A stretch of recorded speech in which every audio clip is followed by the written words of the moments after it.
Well, we left our homes up in Bristol Bay for the waters of Miami shore. With a hippo at the helm and our severance pay, we fly the pirate flag once more.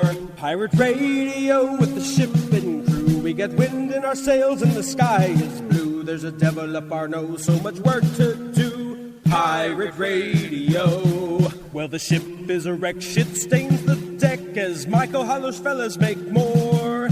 And Billy is a worry that he's got the scurvy, cause Chris ate all the limes in store. Pirate radio with the ship and crew, we get wind in our sails and the sky is blue. There's a devil up our nose, so much work to do. Pirate radio. Now Roy is a chum when he's on the rum, he's the glue when we spring a leak. And Stu is a mess, he does less and less, and Greg sounded worse each week. Pirate radio with the ship and crew, we get wind in our sails and the sky is blue. There's a devil up our nose, so much work to do. Pirate radio. Someone yelled ahoy, who the hell's cabin boy? Somebody named Tony, who knows? Once we got the skip, well, Amin jumped ship, cause he knew we would sail to gold. Pirate radio with the ship and crew, we get wind in our sails and the sky is blue. There's a devil up our nose, so much work to do. For the pirate radio. Weird cultivating you guys are doing of Uncle Dick's and Go Piss Mike. Yeah. I told him a 5-minute interview, ask all that you can of Bruce. Yes. Oh, Bruce. Yes. I talked to Bruce to get him on. I tried to get Bruce to be our last celebrity prognosticator, but we were having it was a very rough, what day was it? Was it the last show or the last Friday? I think it was the last Friday. So I was like scrambling because the person that we were going to have on didn't work out. So I was like mourning of like, oh my God, I need something. So I'm like, Danny, you send me Bruce's number. So I talked to Bruce. Bruce totally blew me off. Didn't answer at all. There was like 3 people in. We were asking everybody, like, hey, can you come on? The person bailed. We really need someone. And Bruce was like my Hail Mary. So no lie, 15 minutes before this person joined as our final celebrity prognosticator, I was texting this person like, hey, it's going to be one of our last shows. The guys really love you. It'd be great.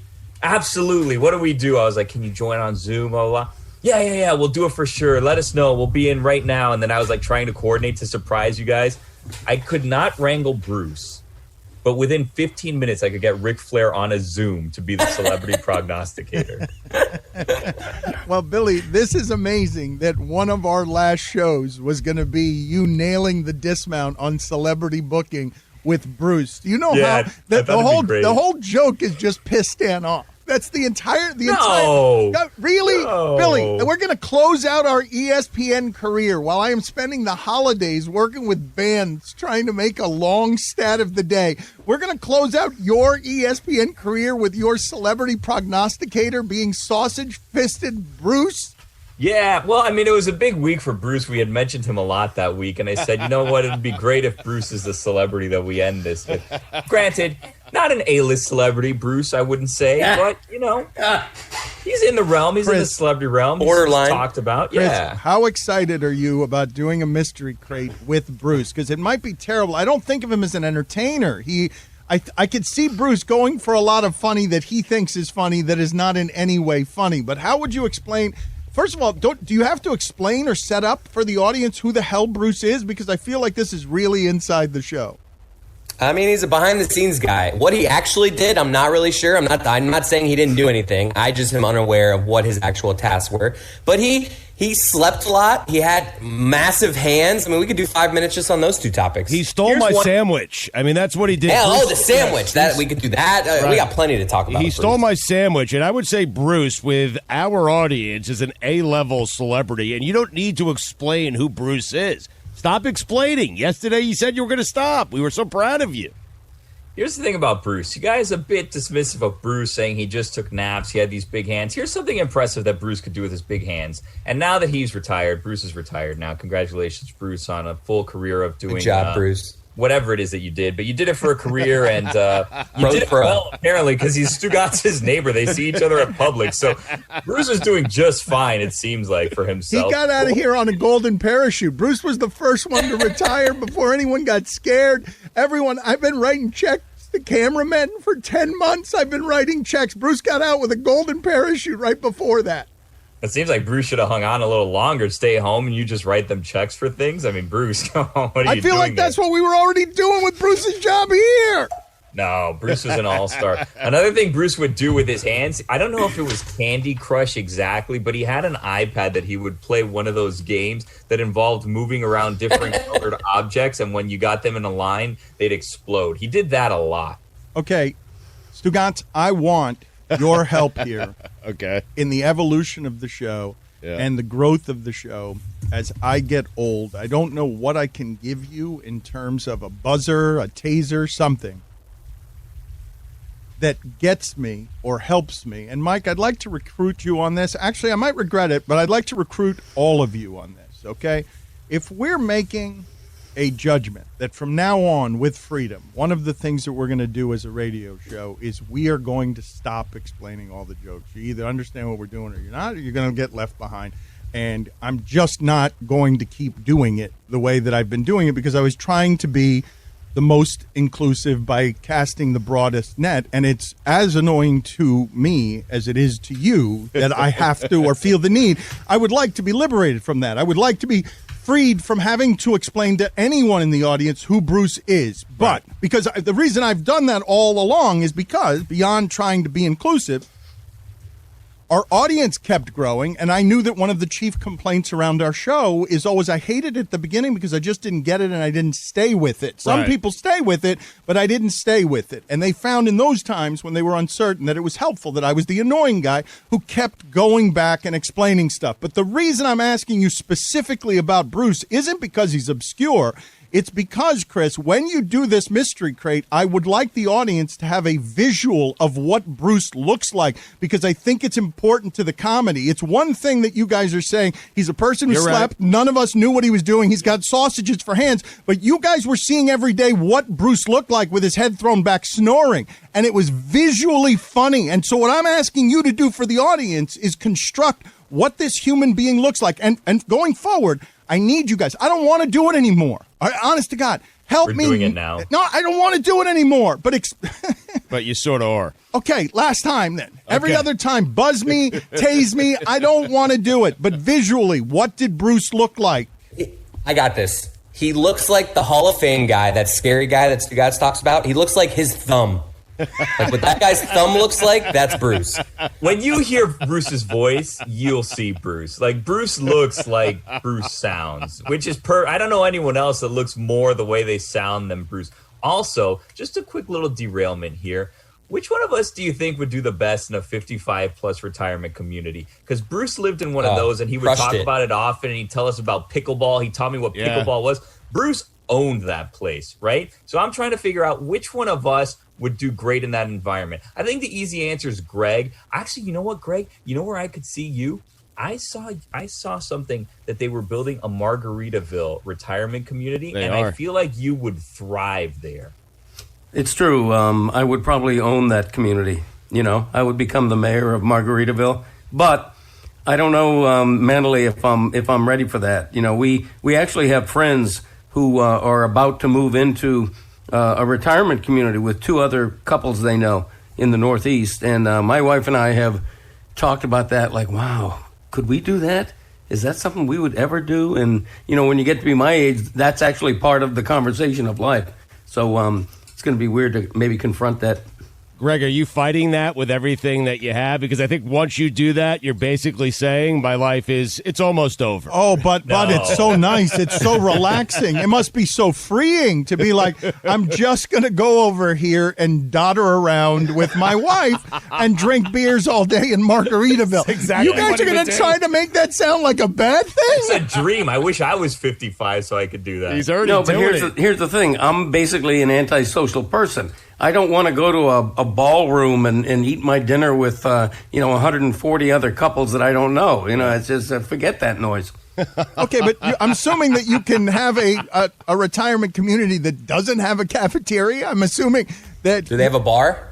That's all you'd need, Greg. Well, I'm assuming the dining is optional. Like, if you want to eat at home, you can stay at home, Greg. Greg is making it sound like he's cattle prodded over to the cafeteria with 60 Bud Grants to go have to sit next to him and have mashed potatoes at 4 o'clock in the afternoon. Right. I need my drinks and I need a golf course and I can do all that around here. Like, why do I have to live in a quote unquote community with other old people reminding me how old I am? Exactly. You know, it seems kind of depressing, to be honest with you. No, because you'd be the young buck in that community. You'd be the one running the place. Your golf game would never look better than it does there. Your tennis game, your Shuffleboard. That's true. Everything that you do there, you'd be at the top of the game. It's right. a good I point. love shuffleboard, actually, believe it or not. Clickety clack, don't look back. I mean, I can play me some shuffleboard. What do you never mean? know. You know, I'd be walking around wowing the old women, going baby, and that everybody gets sick of it, and I'd be ostracized. It'd be an ugly thing. What That do kind you of thing. mean, clickety clack? Don't Yeah, look seriously. back? Shuffleboard talk, Dan. Come on, Yeah, man. it's shuffleboard talk. I mean, Exactly. Shock. the sound of shuffleboard is beauteous. I mean, it's just, forget the game itself. The sound of it. Yeah, You it's close your yeah, eyes it's clickety and you clack. listen to a I shuffleboard got game that. and you're in heaven. Yes, clickety clack. But what's the don't look back? Well, that's just an embellishment. Clickety clack is the meat of that phrase, and don't look back is just like the dessert. Right, it rhymes. Don't look back, Jack. Nothing like a good shuffleboard cue, right, Greg? Yes, exactly. Shuffleboard's an underrated sport. It really is. I feel can't like feel like it's properly rated. Do you? No, because it's associated with old age. But, if Christopher, you have a 3-year-old, teach her shuffleboard. Let that be a life skill. I'll teach her golf.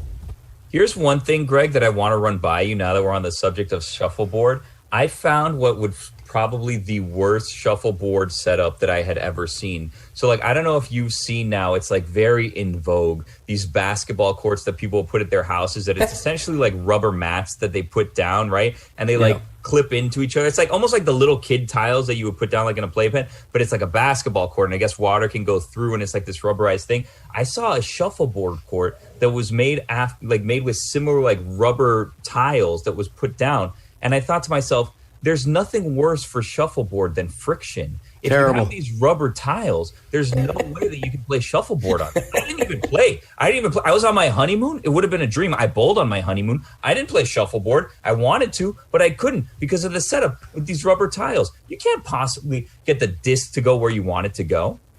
No, shuffleboard needs concrete. You know, you want the classic shuffleboard court that you saw in the front of an old motor court motel when you were taking a road trip with your folks back in the early 60s.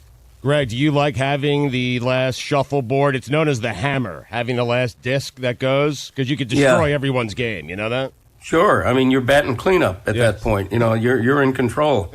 It's a beautiful thing. What's that Canadian sport that involves a broom? Yeah, curling. Curling is like a slow-motion shuffleboard, as far as I can determine. More dangerous, too. It's on Yeah, ice. that's Ice right. is very slippery. I don't know if you guys are like me, you cruise lovers like me, where you get on the ship and the first thing you do, you scout out the ship, you see the layout, and you say, where's the shuffleboard? How do I find this? Deck 9. Yeah, shuffleboard is made for cruise ships.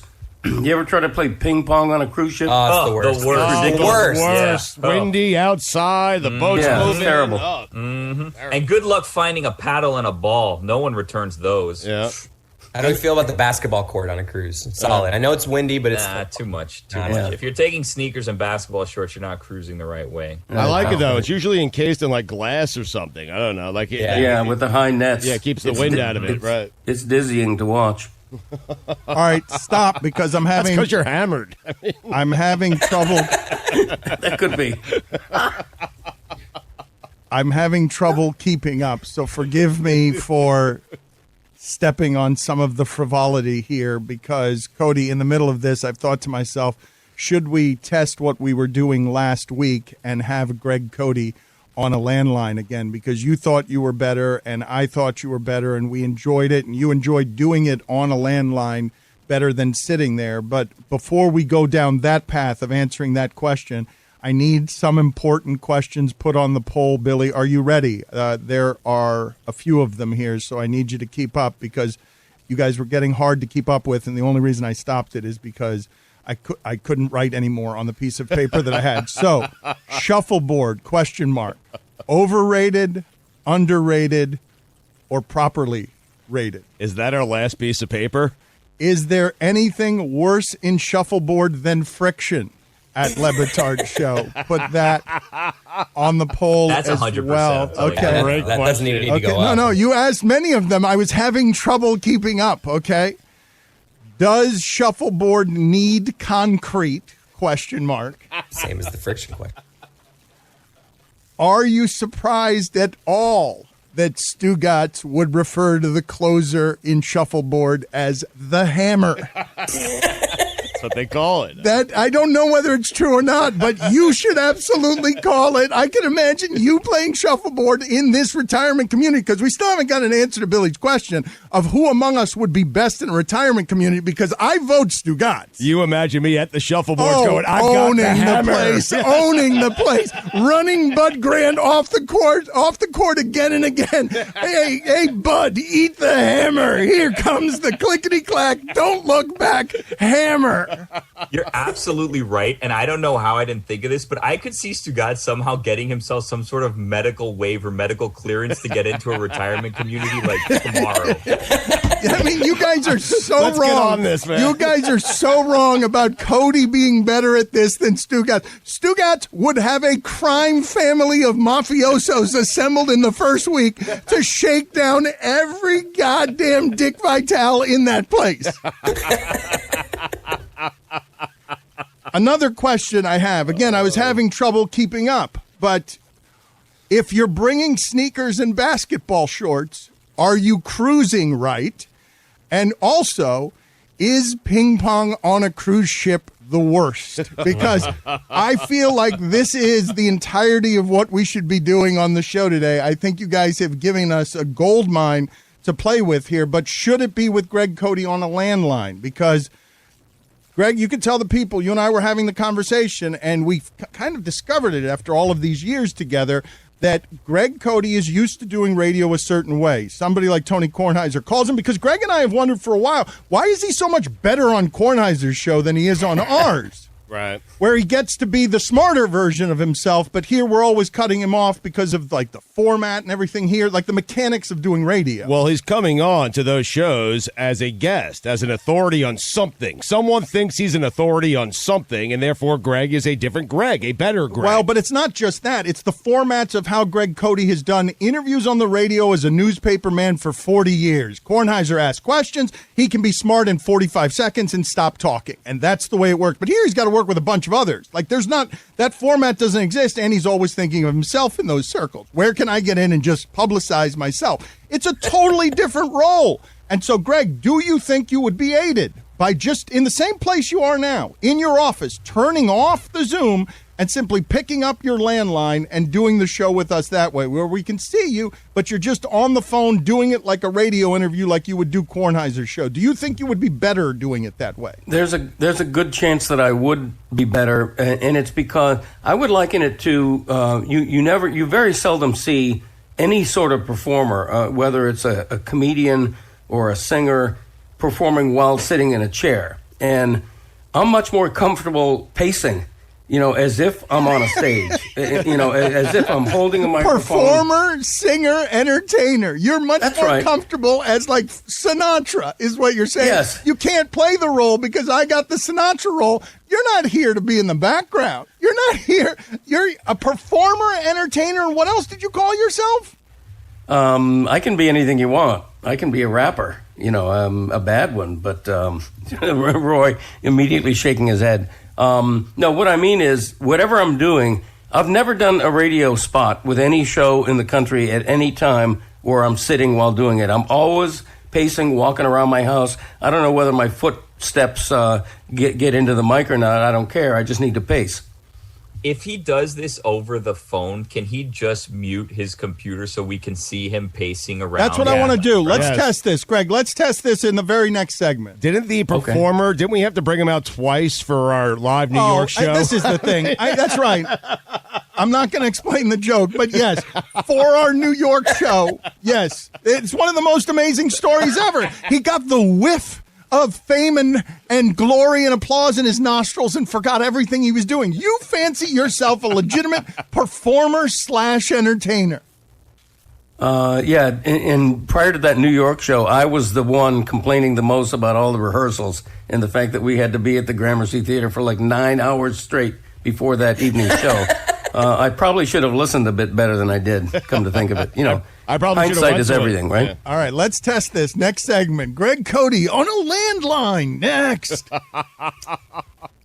Stugotz here. Have you ever wanted to give yourself better odds on winning a bet? Well, DraftKings Sportsbook is giving you a chance to do just that. All players who place a bet on Sunday night's basketball game between L.A. and Denver will have a hand in lowering the over-under on the game. That's right. For every 1,000 players who bet the over on Sunday night's game, the over-under will drop by 1 point.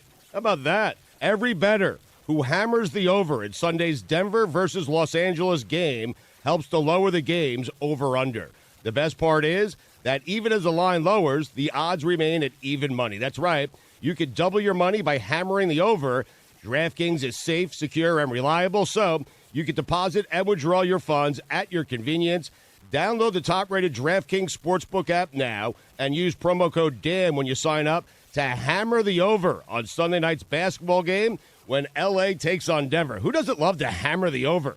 For every 1,000 people that bet the over in Sunday's game, the line will decrease by 1 point. Yes, this is your chance to improve the odds of the over hitting, so tell your friends and family this is a team effort. Hammer the over and improve your odds of doubling your money. That's promo code DAN for a limited time only at DraftKings Sportsbook. Must be 21 or older, New Jersey, Indiana, Michigan, or Virginia only. Restrictions apply. See DraftKings.com/sportsbook for details. Gambling problem? Call 1-800-GAMBLER or in Indiana, 1-800-9-WITH-IT, or in Virginia, call 888-532-3500. Is somebody calling me that I should answer it? Yeah, I want you. Is this the show calling me? Yes, Okay. yes. Unbelievable. Joining on the phone. All right, we are rolling here. It's unbelievable. Chris, I wasn't sure it was you calling me. Chris, I have to mute his Zoom. this is unbelievable. Greg, mute your Zoom. No, he doesn't know how. He doesn't know how to mute his Zoom. I'll just keep talking. I'll keep filibustering, and now Greg Cote is just dancing around. He doesn't know how to mute his Zoom. So, Greg, don't even get anywhere near the computer. Just do your performer, entertainer thing. Now, you're on the radio with us. Just imagine. It's no longer a podcast, Greg. I know technology is moving too fast. This is not on the radio anywhere, but this is just like you've been doing it for 40 years, pacing around that old office. It probably is that office. When you do Kornheiser's show across 30 years, is it in that office where you're pacing around? Is that your maximum monk-like performance vessel, that tiny office from the 80s? Yeah, primarily, but I also tend to pace all around the house, literally up and down the hallway. I'm just more comfortable moving, and I can't sit still. My wife will tell you that. I don't know whether I have adult ADD or what, but I just can't sit still. I'm sitting watching 10 minutes of TV, and I got to get up and do something. It's just weird about me. All right. And so sitting in a chair for a long time is sort of like a penalty. All right, let's try and do this then. Let's see if this works any better. We are doing an experiment. We may have learned something about the dinosaur after 30 years that we are testing. I hope very quickly at some point today to get back to the very idea of Stugotz on a shuffleboard court on a shuffleboard court owning the hammer. I want to get back to that at some point because he was enjoying while we were taking time off as Greg Cote pantomimes, the entertainer, pantomime shuffleboard in the Zoom. When you have the hammer, Dan, you have the final disc, and what you could do is you could try to win the game or you could destroy someone else's game, and that's the beauty of the hammer. I mean, I got the hammer.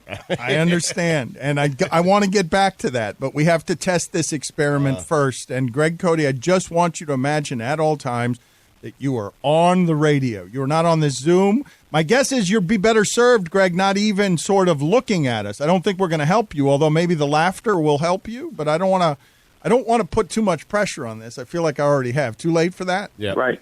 Yeah, you're overanalyzing it. Yeah, lots of pressure. But you did make mention of the Batard and Friends live event in which Greg complained about rehearsal the entire time and then botched the thing we forced him to rehearse several times over. We can relive that for our audience right now, Dan. Oh, please. Ladies and gentlemen. Yes. Actually, no, not yes. It's just gentlemen, because this is an unrelenting ocean of sausage I'm looking at. Gentlemen, may I present to you Greg Cote.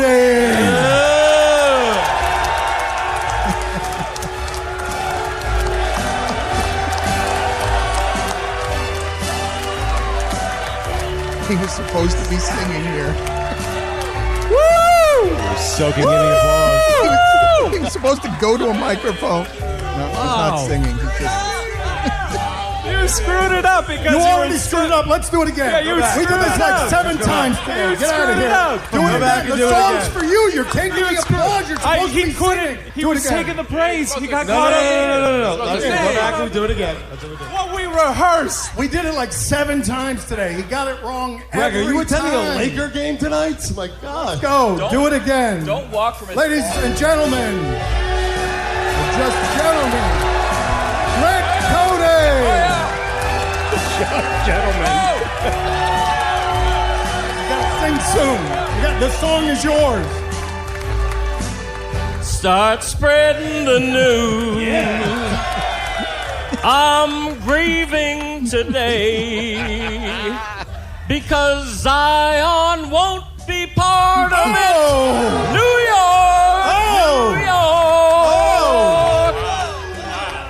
What? Too soon? I'm sorry.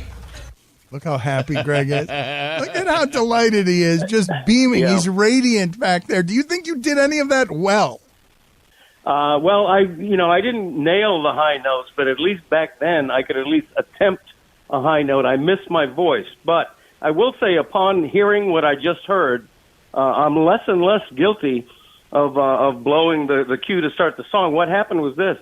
The music was queued up a little bit too soon to eat into my time of enjoying the applause. And so what happened was the music should have begun a little bit later. Right. No, it's a fair point. So you could soak it in longer, right? It's exactly. Yeah, right, yeah. Right, exactly. So it's Mike's fault. Queued up a little. Yeah, right.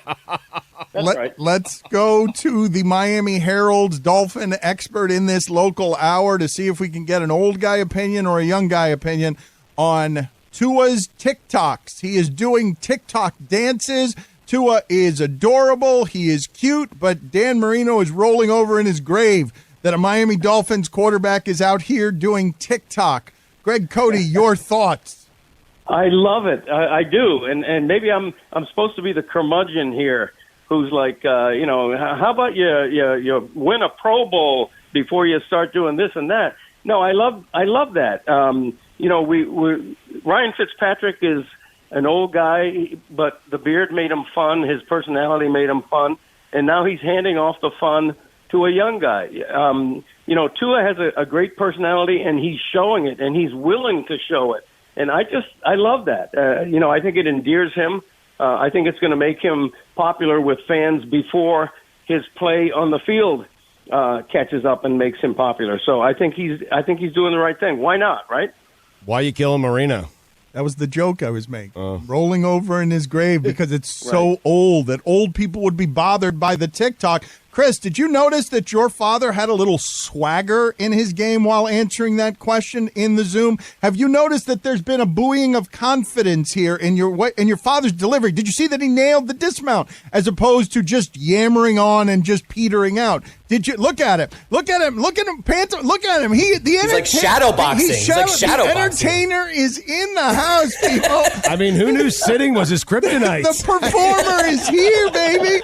He can answer with expertise and a wonderful voice. He can answer and give us opinions. Look at him. He is going to take a vigorous swig from his bottle right now. Put it down. Proud of being a radio guest. Look at that.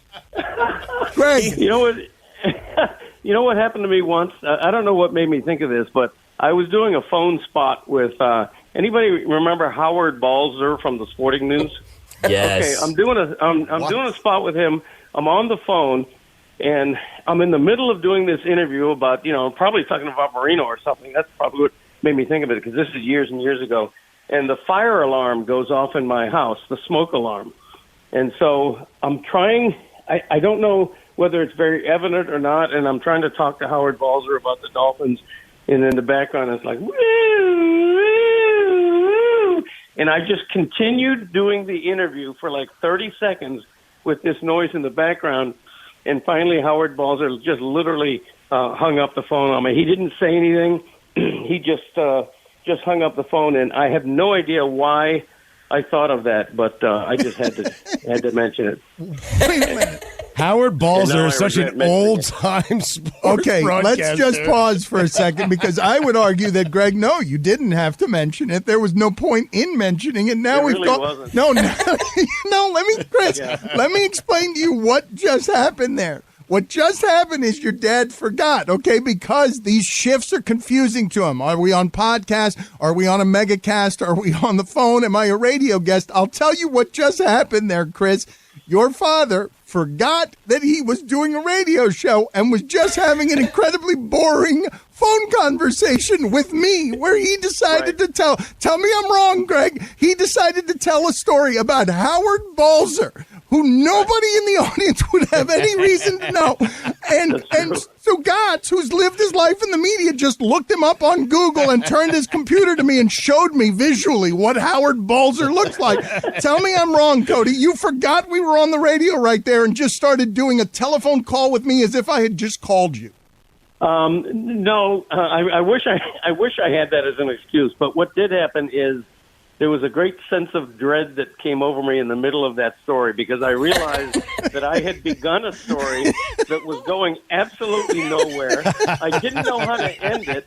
I wish I had the foresight to lie and at least contrive a more interesting ending, but I didn't. And it was just one of the biggest regrets of my life. It happens. He was feeling himself. He was feeling the praise we were giving him. He's like, you know what? I'm hot right now. He was like a 3-point shooter. He's like, this story's good. Chuck it up. And it was just a brick. The Balzer story. Well, let's go back to being on the radio here, Greg. Go back to being a radio guest, because I can't believe that I read what I think I read in a column of yours where you voted for Schilling and then tried to take your vote back. Is that what you wrote in the Miami Herald, that you voted for him and then you basically ran to the Hall of Fame offices and tried to get your vote back? Is that what happened? Yeah, truthfully, yes. And others did too, because, Curt Schilling has been off-putting to me off the field for a while, but the thing that crossed the line was the Capitol insurrection, where he sort of stood behind the rioters.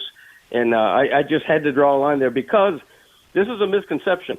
In voting, there is a so-called morality clause where you can consider more than just what a player did on the field in casting your vote. And so, yes, after January 6th, I did email my BBWAA guy and said, I'd like to rescind my vote for Schilling if possible.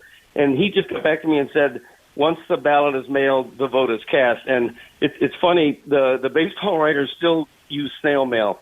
Every year you get a self-addressed stamped envelope, and you have to literally fill out a ballot, old school, put it in an envelope, and mail it. So, unfortunately, I did vote for him. He didn't get in, which sort of pleased me, to be honest. Dan, if you still had that vote, Greg now has it, but if you still had that vote, would you have voted for Schilling? Like, would you account for the off-the-field stuff when you had that vote? Well, you are quite the instigator here, Stugotz, because you are dredging up, and he did this with some pride, and it's one of the many great reasons he's a good producer, because he knows he's putting a shovel in a spot that hurts here, that Greg Cote, with this gasbaggy morality, it's amazing that I've arrived here in this argument, because I threw away my vote over this, Stugotz. Yeah. And a guy whose politics I couldn't despise more in Curt Schilling, of course I would vote him in, because his performance on the field, and and this is according to my principles and morality as a coverer of sports, right? Because I do not attach my judgments, my religion to these things. Was he a Hall of Famer on the field? Yes or no?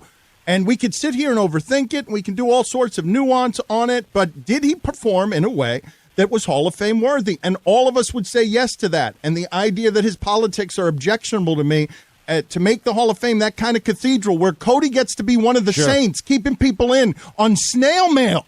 He gets to be one of the saints protecting the doors. And look at what he just told you. Like, what he just told you should go viral because it's offensive. The idea, it runs against the things in sports. And you know what I'm about sociologically and the things in sports. It runs against them that Cody has this vote and applies that principle to it that way, where Curt Schilling got no worse from one day to the other. Greg Cote submitted his vote by snail mail saying, here you go, he is a Hall of Famer. And then he did something politically that Greg Cote didn't like, and that doesn't change his baseball career, not one bit. All it does is give Greg Cote more power to judge him. I agree with you, Greg. I'm surprised that Schilling, like if you're going to make that call, I'm surprised that he hadn't done enough to offend you before the final thing that offended you. Like he's done plenty over the last few years.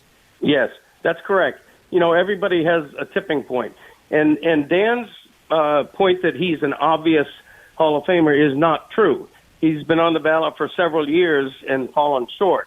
You know, when you look at Curt Schilling's numbers against other Hall of Fame starting pitchers, they're not overwhelming. Greg, what he did in the postseason Greg, he was an obvious Hall of Famer to you before he did something you didn't like.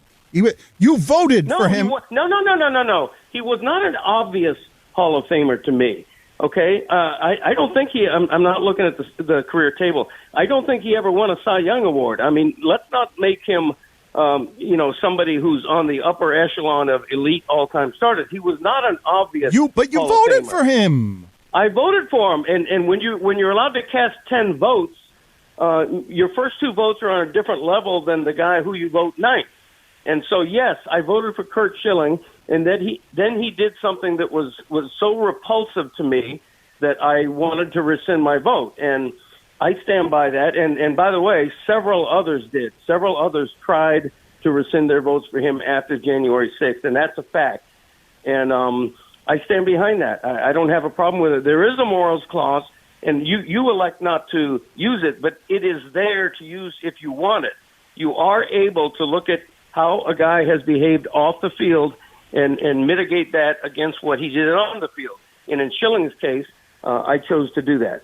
216 wins, a 3.46 ERA, and 4 times he finished second in the Cy Young voting. But I think it's the postseason, and that's why Dan would put him in. It's a slam dunk. Like he's 11-2 in the postseason with a 2.23 ERA.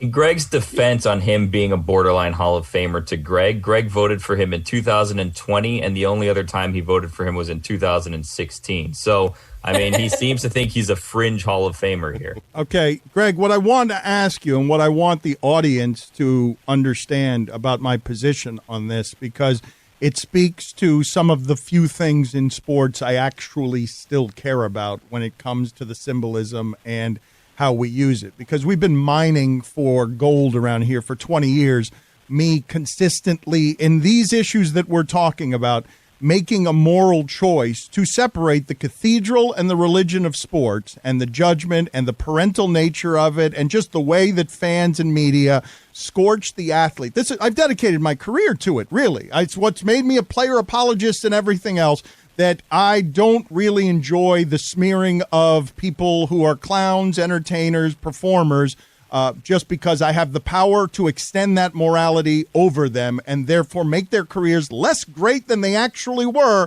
because they said something that I did not like. What you are espousing, you have my vote. I gave up my vote over this because of people who do what you do. So symbolically, you understand where our disconnect here is on. It's personally offensive to me what it is that you're saying as someone who lost his vote in a spectacle because I was objecting to the very thing that you're doing right now, where Schilling, and this is coming from a position of, I'd kind of like Schilling to get every punishment the world has to offer for just being awful, but he wasn't awful in the postseason. Look, first of all, you didn't get my vote, and you say that, I didn't get your vote, and you say that just to annoy me. I know that, and I'm annoyed every time when you say it. I got my vote because I passed the threshold of being a Baseball Writers Association of America member for the requisite 10 years, which is why I got a vote. I did not inherit the vote that you gave away in an apparent publicity stunt. So, there's nothing. You can be offended. You should be offended if there's no morals clause, and if I just do that arbitrarily. But there is a morals clause. Writers are allowed to consider off-field stuff in casting their vote. That's why the steroids guys have trouble getting in. It's because of the morals clause, and that's just the way it is. Now, you can think I'm wrong, but I'm one of 500 voters nationwide, and the consensus of that vote is going to be legitimate because it's a consensus of a lot of different-minded people coming at it from different ways. And the fact that Curt Schilling came very, very close probably does mean that his off-field behavior is costing him the Hall of Fame, for better or worse. But to me, that's on him. That's not on the voters. That's on him. Why do I see a wry smile on the faces of Chris Cote and Chris Whittingham and Billy Gill and Roy Bellamy? You guys all understand how offensive this is to me, the very existence of Greg Cote as a saintly, as he chugs liberally from what might be a beer at 10 o'clock in the morning, like Uncle Dick. No, beautiful coffee. Can you guys see where it is? Can you see where it is that I find this offensive, that this person has a vote and I do not? That I died on this hill so that this person can have this power that he does not deserve. You could have stayed living on the hill and voting the other way. This is what happens when you die on the hill. Greg gets to do whatever he wants, and you can't cancel out his vote. Moral cause, man. Moral cause. Yeah. Greg, come on, Levitard. Get off your high horse. Self-appointed martyr over here. Please. He's great walking, by the way. He really is. So much more confident. So much confidence. Yeah. He comes back at me. He doesn't just eat it. Come on, Lebitard. He does shuffleboarding pantomime measures. He pointed into the Zoom at one point. He's trash talking. He held up the deuces that Winfield held up in Tyreek Hill's face. He's all of a sudden he's a new man, swaggering and invigorated. We talk Super Bowl with a confident, swaggering, pot-bellied Greg Cote. Next. This is the Dan Le Batard Show with the Stugotz podcast.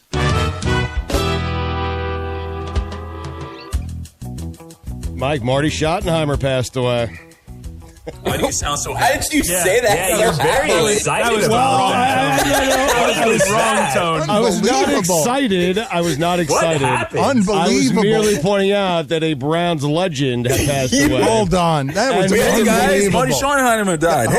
Hold on. And maybe the greatest coach to never win a Super Bowl. Okay, wait a minute. Let's just settle down. Let's all settle down. Do you hear?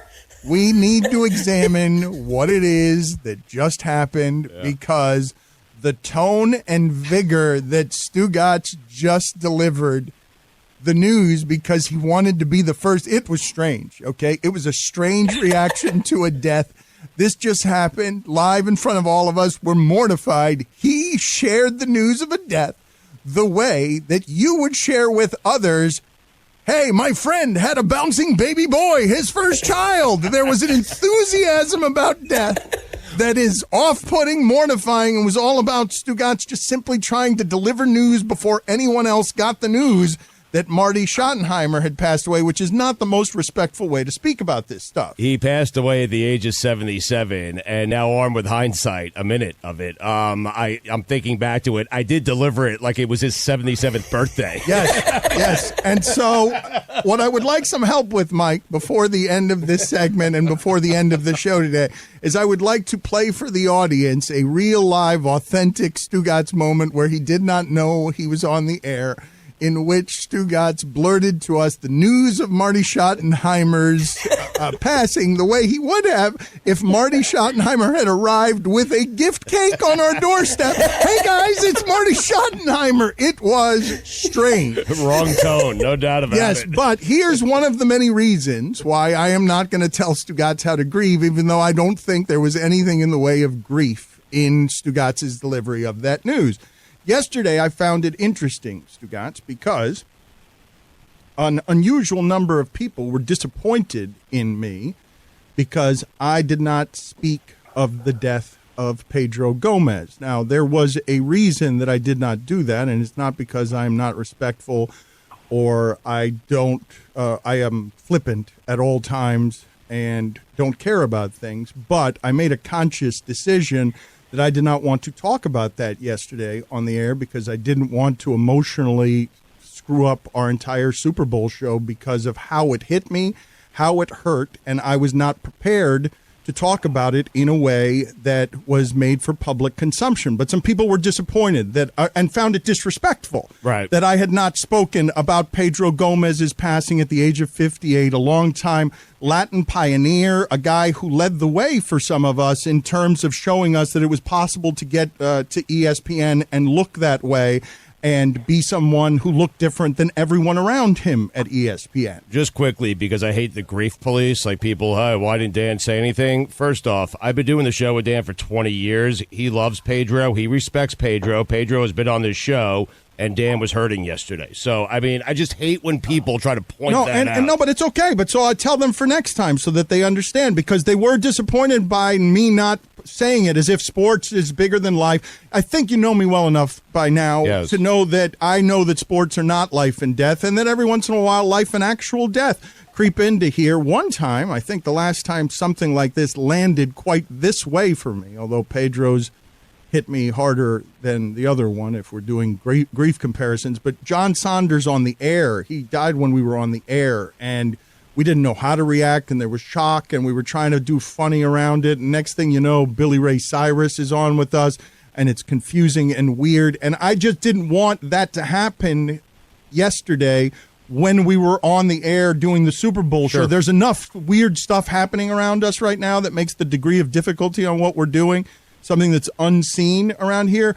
But I will tell you that one landed on me in a way that I still have a sickness in my stomach about the mortality in it, because I grew up with this guy in this business, and I did want to wait to talk to Greg Cote about it, because Greg also knows Pedro Gomez and knows him personally and can speak to at a different time in America and a different time in Miami, when there were two newspapers that mattered, and it was the Miami News and the Miami Herald, and they were competing, and they were the local ESPN of the time in the playground. For whatever ESPN would become to us in our dreams, this is the playground for kids like me where people played with Greg Cote and Pedro Gomez, and Pedro was someone who looked like all the kids that I grew up with. Pedro was someone, and there were plenty at the Miami News and the Miami Herald, but it was not something you would have found in American newspapers at the time. And Pedro parlayed that to give all of us in Miami, the Armando Salgueros and me and Jorge Sedano and all those Cuban kids, had a little bit of Izzy Gutierrez, had a little pipeline to what it would look like at ESPN if we got over there. And Greg, you remember Pedro. Pedro had to be in his 20s when he started. The same path as me and Greg, the same exact path, where he was on a newspaper path and he was working at that's probably where you knew him, right? Miami News? Yeah, when he worked for the Miami News and then the Herald, I think I've known him since the late 80s or certainly in the 90s. And then we'd fallen out of touch for years, to be honest. And we reacquainted, ironically, at when Jose Fernandez died in, I think, late September 2016. And that was a tragic circus, the aftermath of that, as you recall. And everybody was here, including Pedro, for ESPN. And that was a 2 or 3 day thing where we were spending all our day at Marlins Park, and the crowds were there, and it was really hectic. And Pedro was there, and he and I sort of reacquainted then. We had lunch once, and I was reminded, wow, I've missed this man, because he was just so kind. You know, we'd fallen out of touch for so long that he could have just, blew me off, but he approached me, and it's just he was one of the kindest men I've ever known. I can say that, and it really hit me hard, the mortality of it, because here we are after Jose Fernandez had died. Pedro's a little bit younger than me. And to look back then, and his smile was magnetic, and to look back then and think that man had a little over 3 years to live, is just astounding to me, and it shakes your core, particularly when you're older. So words fail, and I didn't think that this was something that I could do yesterday, and I don't know whether I will do it particularly well here because, as I said, words fail, and I understand when in eulogies sometimes what ends up happening is we overpraise the dead or we give over positive because we're trying, funerals are for the living. We're trying to cope. We're trying to heal, and saying nice things about someone that we may not have said when they were around makes us feel better, makes the living and the grieving and the sharing feel better about it. What I will tell you about Pedro Gomez, beyond being the kind of pioneer that me and Sedano could follow and have a path where we sort of understood. He's just a few years older than me, but was older enough at that formative time, right? Where I'm 16 and he's 22, right? He's just starting, and I'm like, okay, this can be done. This can be done from here. I don't see a whole lot of people who look like me, but in Miami, it's not the weirdest thing in the world. So there's that professional pioneering thing of, I think, Greg, from among the group in Miami, was he the first to arrive at ESPN? Was there another person from, I guess, was Hank Goldberg there before Pedro Gomez was? He probably was. Hank Goldberg was probably was.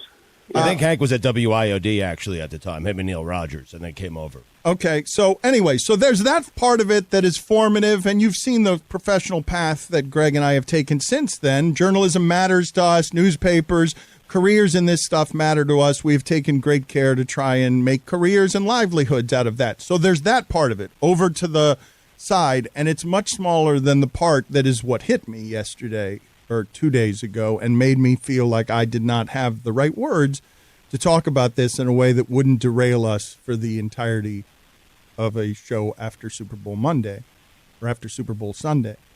And what I would say of Pedro Gomez in terms of words failing when everyone just keeps arriving at some form of kind, just so kind, trying to articulate different ways of just so kind. Just like Tim Kirkshin and some of these other people in our life where we can't imagine saying a bad thing about that person because they are a tribute, an echoing, moving tribute to the simple grace in human decency. This was a man who left with the people who will now mourn and grieve him, the living. This is a man who left us with an indelible imprint of what it is like to treat other people well, with simple human decency. After the last 4 years America has experienced in this country where we can't agree, Stugotz, on something as simple as the word matters. Do Black lives matter? Like, do they matter? It's just the most benign of like verbs. Do they matter? We can't agree on that. You will get no disagreement from anybody on Pedro Gomez was uncommonly decent. He treated other people very well. And I don't know anybody, Greg. I don't know that if I went on a hunt now where I was doing the investigative reporting and the reporting that Pedro Gomez did well, that I would find anybody who would have anything bad to say about that dude because of the gentle, warm light in the simplicity of human decency. Yeah, when we reacquainted in the wake of Jose Fernandez's death, what he did was make me feel special. And I don't know how or why he did it, but he's the big shot from ESPN. He's there with a camera crew. He's in a suit. He's doing live stuff. And I'm just the local columnist who'd fallen out of touch with him. Frankly, I didn't even know if he remembered me. It had been a long time. And he came up to me like we were old friends, and he made me feel like a big shot. And it's weird to say, but when you have the ability to be such a light that you let other people shine, it's pretty remarkable. And I don't know a lot of people like I remember Pedro Gomez. I really don't. It's uncommon, right? It's not a thing that you appreciate day to day. I don't know who you would say it of the people in our lives, because we all have these weird and funny, prickly personalities, but I can't imagine a one of us ever getting on the wrong side of someone like Tim Kurkjian. None of us could imagine it, right? There's just somebody there who is uncommon in terms of his human touch, about being somebody who is relentlessly himself, relentlessly comfortable with the dorkiness in himself, and just makes other people feel good, because it seems like Tim Kurkjian is fundamentally incapable of making someone else feel bad.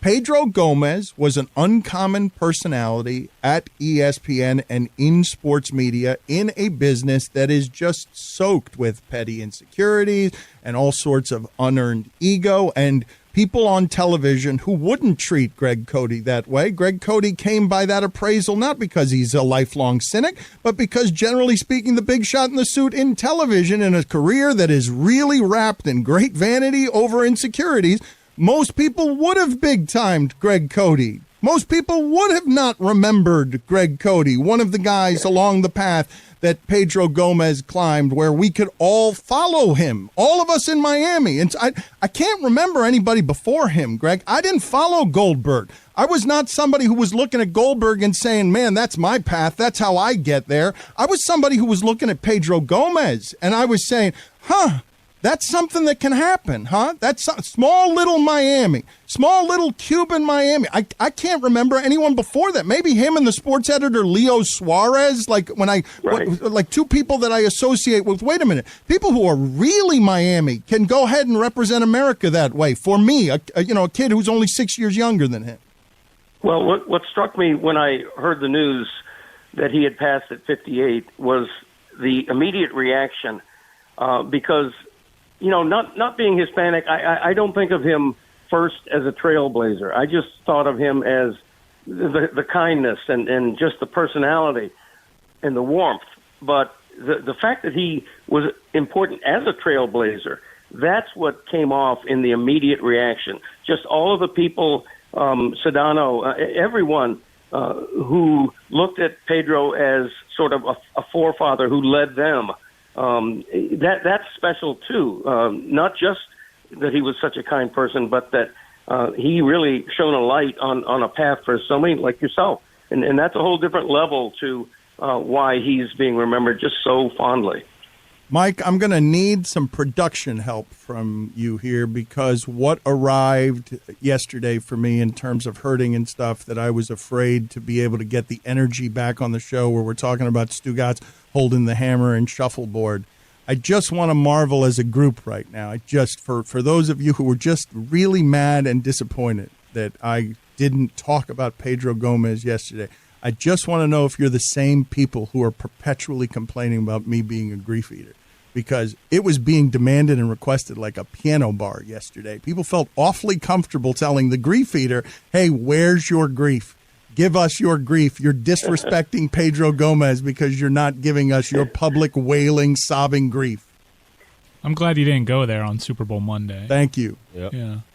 I mean, you said what you said, and it was eloquent and beautiful, though, so now I kind of have my second thoughts about it. I should have said it yesterday, but I don't know whether, because I'm joking here, I'm trying to make a joke so that I can get the show back to the previous mood that we're talking about. What I'm telling you is that news landed with that I still have it I physically still have it in my stomach. That news landing during the Super Bowl, where I'm like, what do you mean? What do you mean this light has been extinguished? Like, I'd like to fancy myself someone who's somewhat aware. I would like to fancy myself someone who knows a little bit about how fragile and delicate and precious human life can be, and that these moments are not promised to us. But the finality of that is a hole in my stomach 48 hours later that I don't know is going to go anywhere anytime soon, because of how awful it felt to sort of like, what do you mean that's it? What do you mean I can't text him again? What do you mean that I've got to live with the regret of, I didn't return his last text? What do you mean? I'm glad that you got to decide when you were going to say what it is that you wanted to say about Pedro. You did not afford me that same opportunity when my mom passed away. Honestly, you have the opportunity right now, Stugotz, to correct whatever you said about Marty Schottenheimer to start the hour. Hey, Marty Schottenheimer died. No, not the right. That's exactly how you said it. It was so weird. You haven't. Let's play that sound next so that people can hear for themselves what that sounds like. This was mortifying. Stugotz here. Have you ever wanted to give yourself better odds on winning a bet? Well, DraftKings Sportsbook is giving you a chance to do just that. All players who place a bet on Sunday night's basketball game between L.A. and Denver will have a hand in lowering the over-under on the game. That's right. For every 1,000 players who bet the over on Sunday night's game, the over-under will drop by 1 point. How about that? Every bettor who hammers the over in Sunday's Denver versus Los Angeles game helps to lower the game's over-under. The best part is that even as the line lowers, the odds remain at even money. That's right. You could double your money by hammering the over. DraftKings is safe, secure, and reliable, so you can deposit and withdraw your funds at your convenience. Download the top-rated DraftKings Sportsbook app now and use promo code DAN when you sign up to hammer the over on Sunday night's basketball game when L.A. takes on Denver. Who doesn't love to hammer the over? For every 1,000 people that bet the over in Sunday's game, the line will decrease by 1 point. Yes, this is your chance to improve the odds of the over hitting, so tell your friends and family this is a team effort. Hammer the over and improve your odds of doubling your money. That's promo code DAN for a limited time only at DraftKings Sportsbook. Must be 21 or older, New Jersey, Indiana, Michigan, or Virginia only. Restrictions apply. See DraftKings.com/sportsbook for details. Gambling problem? Call 1-800-GAMBLER or in Indiana, 1-800-9-WITH-IT, or in Virginia, call 888-532-3500. We're welcoming aboard the pirate ship Amin Elhassan. He enjoys Greg Cote. There are two people in my life, I think, that enjoy Greg Cote more than anyone else in my life. And I believe those two people to be Amin Elhassan and Izzy Gutierrez. I believe if we had a feud or a beef between, who do you think would win that, Amin, between you and Izzy? Who loves Greg Cote Tuesdays more, you or Izzy? Who would win? Oh, man, I think Izzy would actually win that one. Izzy's known him longer. Greg, my love for you runs deep, but I just don't have the track record, the longevity that Izzy has. The reason I'm bringing you in, though, even though you're second place in the loving Greg Cote category, is simply because I thought you would enjoy that Greg Cote has been better, because after all these years we have discovered that Greg Cote is better doing the radio show, energy, knowing what his awareness is, if he is on a landline and he's just pretending like he's doing Kornheiser's radio show. He's got to pace around. He needs the energy, and I thought you would enjoy being in the Zoom watching Greg Cote, because he says any performer, any entertainer prefers to prowl around on stage, not just sit there. So I literally was watching, and I could see Greg, and I see his microphone, his computer microphone, and he's in the background holding his phone, and I figured he was on a call while we were waiting to get started. I didn't realize this is how he's doing the show. He's more alert, he's better, he's smarter somehow, but he's right about the prowling, Dan. There's something about prowling. Eddie Murphy, raw or delirious, when he's prowling around that stage, it is a confident, different Eddie Murphy. If he were just sitting on a chair, that would not be nearly as good. I think that's what's going on with Greg. I think Bill Cosby sat in a chair doing comedy, and we saw how that worked out. Anyway, moving on. I want to get to, speaking of comedy, what Stugotz did that was a genuine, authentic Stugotz moment that none of us know what to do with. I will play that in a moment for Greg Cote and Amin Elhassan. What I will also play in a moment for Amin Elhassan and Greg Cote, and I don't think Greg Cote has heard this either, but we delighted yesterday in laughing, at tears in our eyes laughing, at the way that Lou Dobbs once tried to pronounce a Spanish word for a Mexican city. Greg Cote, have you seen, I've got two questions for our co-hosts here. Greg Cote, have you seen or heard the Lou Dobbs sound I speak of? I have not heard the recently fired Lou Dobbs saying that. No.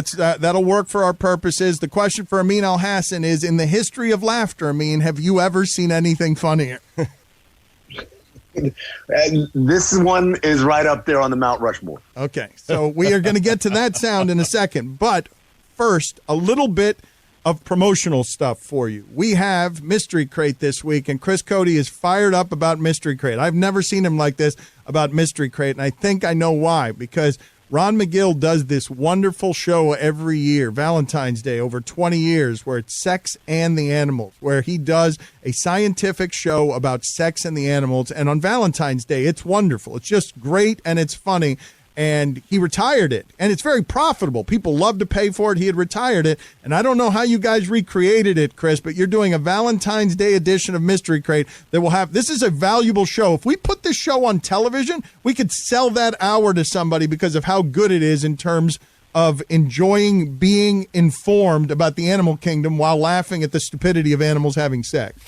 Oh, we learn a lot. We laugh a lot. We learn a little bit about Ron Magill. I don't want to have any spoilers, but you learn about Magill because you're talking about the sex with the animals. It leads to just talking about. That's all I'm going to say. Yep. You'll learn a lot about Ron Magill in this. Chris, I'll give a spoiler. The original name for the show was Sex with the Animals. Sex with the Animals. Yeah, that's poorly named. Amin, you were in on it, correct? What can you tell us as a way of teasing Mystery Crate here? You were in on it. Was it everything I'm describing? Was it magical? That absolutely was magical. The only thing that I regret is that apparently the real show, there's a PowerPoint slide that happens. Obviously, because this is a podcast, you guys will not see the PowerPoint. You'll just hear our reactions to Ron describing these different things. Maybe you can talk to Juju, Chris, about getting a video accompaniment of some sort to go with that. Mystery Crate is going to drop on Friday. We've got Stupidities out the wazoo. South Beach Sessions. Mike, you thought this was interesting. We talked to a couple of the former Deadspin founders, the names most associated with Deadspin.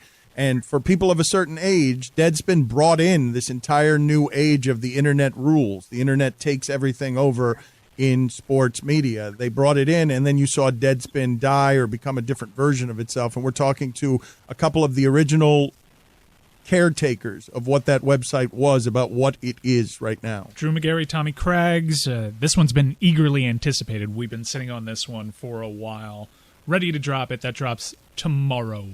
And how about Stupidities, Stugotz? What do we got going on there? We've got Chris Sims coming on today. This quarterback carousel is unlike anything we've ever seen. So Chris Sims is going to talk about it with us. And then later this week, we are going to have Dwight Freeney on again, who was great last week with us. But I told Dwight, unless he comes with a Hall of Famer, Peyton Manning, he's not coming back on. So that is the arrangement I've made with Dwight Freeney. Dwight Freeney's really good. He's great. No, he's great. And he's a really nice guy. He and I are playing golf. I'm looking forward to that.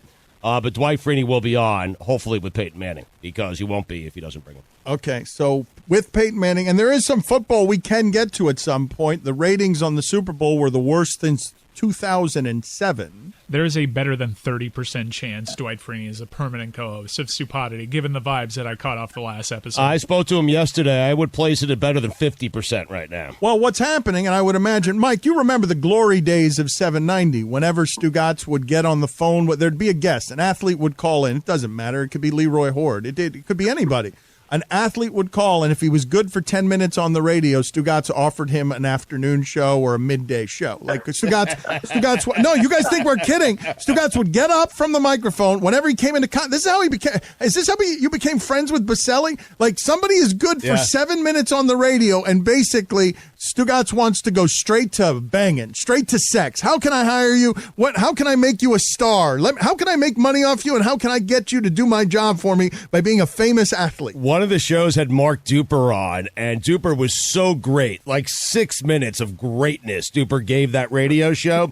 I had never heard Mark Clayton speak in my life, but I decided right then and there I wanted the Marx Brothers as a radio show. I called Dupe and told him to get it done. He couldn't get a hold of Clayton. I mean, but you're right. I mean, that's what I do. Mike, but how right am I about those glory days of 790 radio, the very early days where Stugotz would just enjoy 10 minutes of an interview with an athlete, and next thing you know, offering him a midday show. I could sell ads off your ass, baby. Yeah, you're impressionable, trying to make it in this business. Who can you help me in terms of guests with? I'll try to sell you a show.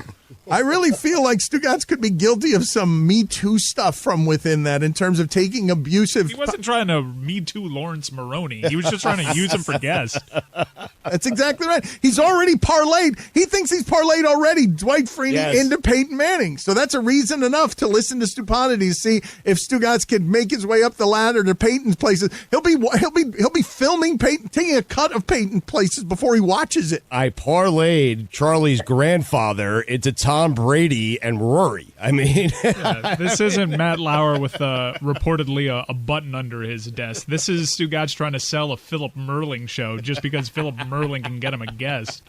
So we will talk about the unctuous Stugotz in a moment because I really don't understand what happened at the beginning of the last segment. So, Amin, Cody, you're going to love reliving this, and Amin, you're going to howl with laughter because Stugotz did not know we were on the air. So I want you to hear and allow to fully marinate how Stugotz decided to deliver the fairly thudding and terrible news that Marty Schottenheimer had passed away. This is Stugotz in a private moment talking to all of us, informing us for the first time of something that is going to hit us in the face and be pretty unpleasant.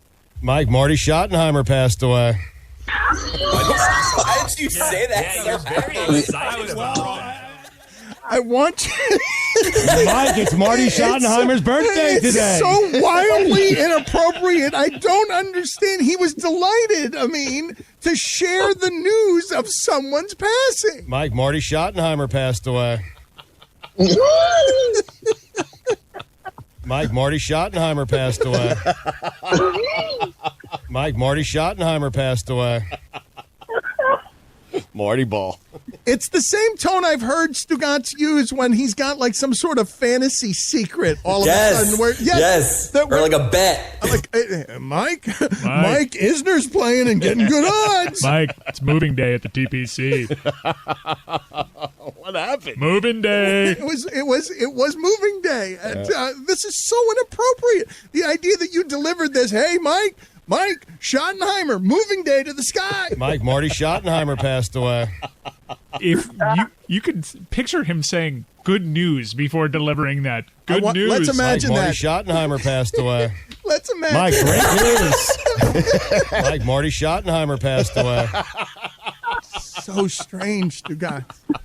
I'm strange. Marty Schottenheimer passed away. I was just trying to inform Mike that, an old Browns legend was no longer with us. Thank you for informing him. We appreciate your affirmation.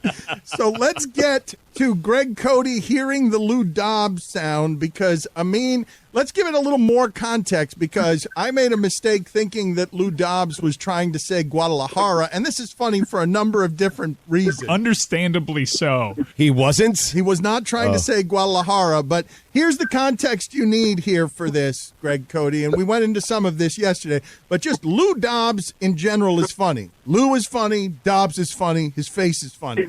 And this guy represents a whole decades of just people like that being on television, very comfortable talking about minorities when they don't know anything about minorities, including to how to pronounce some of our difficult words. So I did not have it right. He was not trying to pronounce the Mexican city of Guadalajara. What was he trying to say? Wixla. So Wixla, does that start with an H? It's with an H. If you actually Google Wixla, you could understand how this possibly happened to Lou Dobbs. Well, one of the reasons or ways that it happened is clearly he hadn't talked to anybody before the show about how to pronounce it. He went in there with the confidence. Does that have an X in it? Does Wixla have an X in it? It's Huixtla. Isn't there on a prompter? Like on the prompter, usually when I've read the prompter, they spell it out phonetically because nobody cares about the actual spelling. They just want you to say it right. Somebody may have undermined Lou Dobbs. A producer may have undermined Lou Dobbs, but I'm choosing to blame Lou Dobbs and an overconfidence about his fluency in Spanish. Nah, I got this. I can do television. Been doing it all my life, young man. I'll go out there and I will just wing it because you know why? I am Lou Dobbs. And then he walks onto the set, Cody, and this is how he decides to pronounce a Spanish word. The caravan of mostly Central American immigrants is now in the Mexican city of Guadalajara tonight.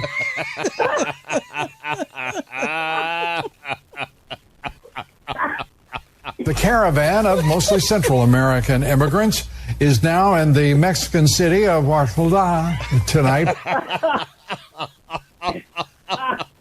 Cody, you got to hold the phone up to your face when you're laughing, waving it all over the place.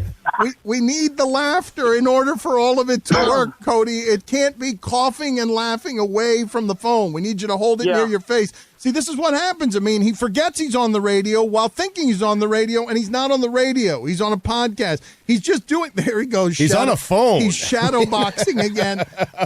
Greg, you're on with us. We need your help. Right. We need your sounds. We need your laughter. Yeah, that was funny, but I feel guilty laughing at that because it sounds like in the middle of saying that word, Lou Dobbs had a stroke. It really does. And, I'm a little concerned for Lou, so I hope he's okay.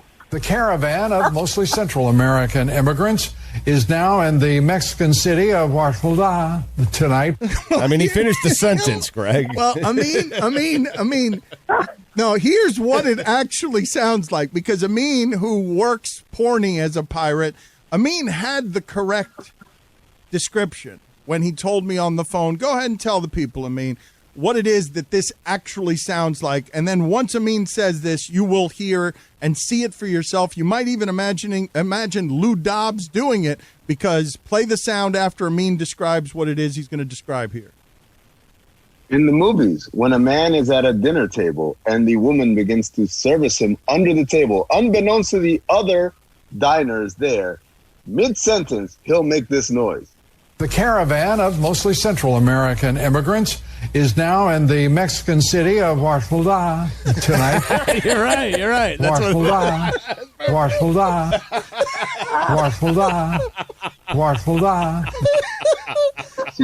She got it in the right spot. But not only that, not only did she get it or he get it in the right spot, but now you have to imagine, no, the one being filleted, oh yeah, it's Lou Dobbs.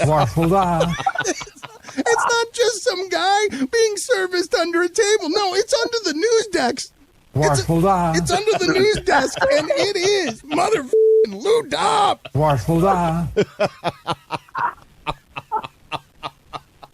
Stugotz here. Have you ever wanted to give yourself better odds on winning a bet? Well, DraftKings Sportsbook is giving you a chance to do just that.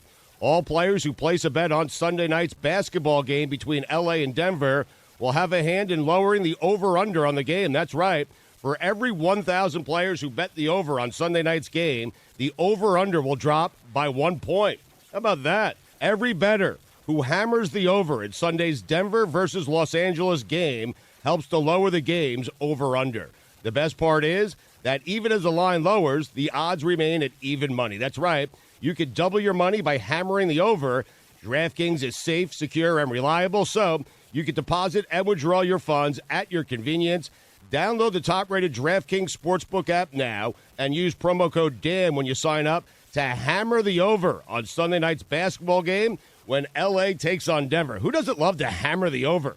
For every 1,000 people that bet the over in Sunday's game, the line will decrease by 1 point. Yes, this is your chance to improve the odds of the over hitting, so tell your friends and family this is a team effort. Hammer the over and improve your odds of doubling your money. That's promo code DAN for a limited time only at DraftKings Sportsbook. Must be 21 or older, New Jersey, Indiana, Michigan, or Virginia only. Restrictions apply. See DraftKings.com/sportsbook for details. Gambling problem? Call 1-800-GAMBLER or in Indiana, 1-800-9-WITH-IT, or in Virginia, call 888-532-3500. Are you guys surprised that the ratings for the Super Bowl are the lowest since 2007? I am not. First off, the game was not that good. Secondly, I'm telling you, I said this yesterday. In the pandemic, 6:30 feels like 10:30 at night. Like there was no reason for that game to be on that late. And I think people are just tired and they're cranky and they were like, enough already. I'm waiting around. I think this is happening with old people. I think a lot of old people are agreeing with Stugotz that 6:30 is the new 10:30. Put it on the poll, please, Guillermo. During the pandemic, is 6:30 the new 10:30? I feel like Stugotz is kind of emblematic of a bigger issue in television ratings talk, which is the reason why I am not watching is the reason why everyone else. The reason why the ratings are down is because the Super Bowl is a gathering event in which people who are not interested in sports get together with other people. In a pandemic, if you're not going to other people's houses, then you're losing on a wide chunk of audience that is not going to watch a sporting event just because, hey, I want to put this on TV. No, it's because you get together at a party and you watch it with 12 other people. Well, couldn't the counter argument be that large gatherings actually hurt Super Bowl ratings? Because if people are staying at home, you're more likely to get TVs with meters that are actually staying at home and watching the game. Correct. But you're also more likely to have a gathering.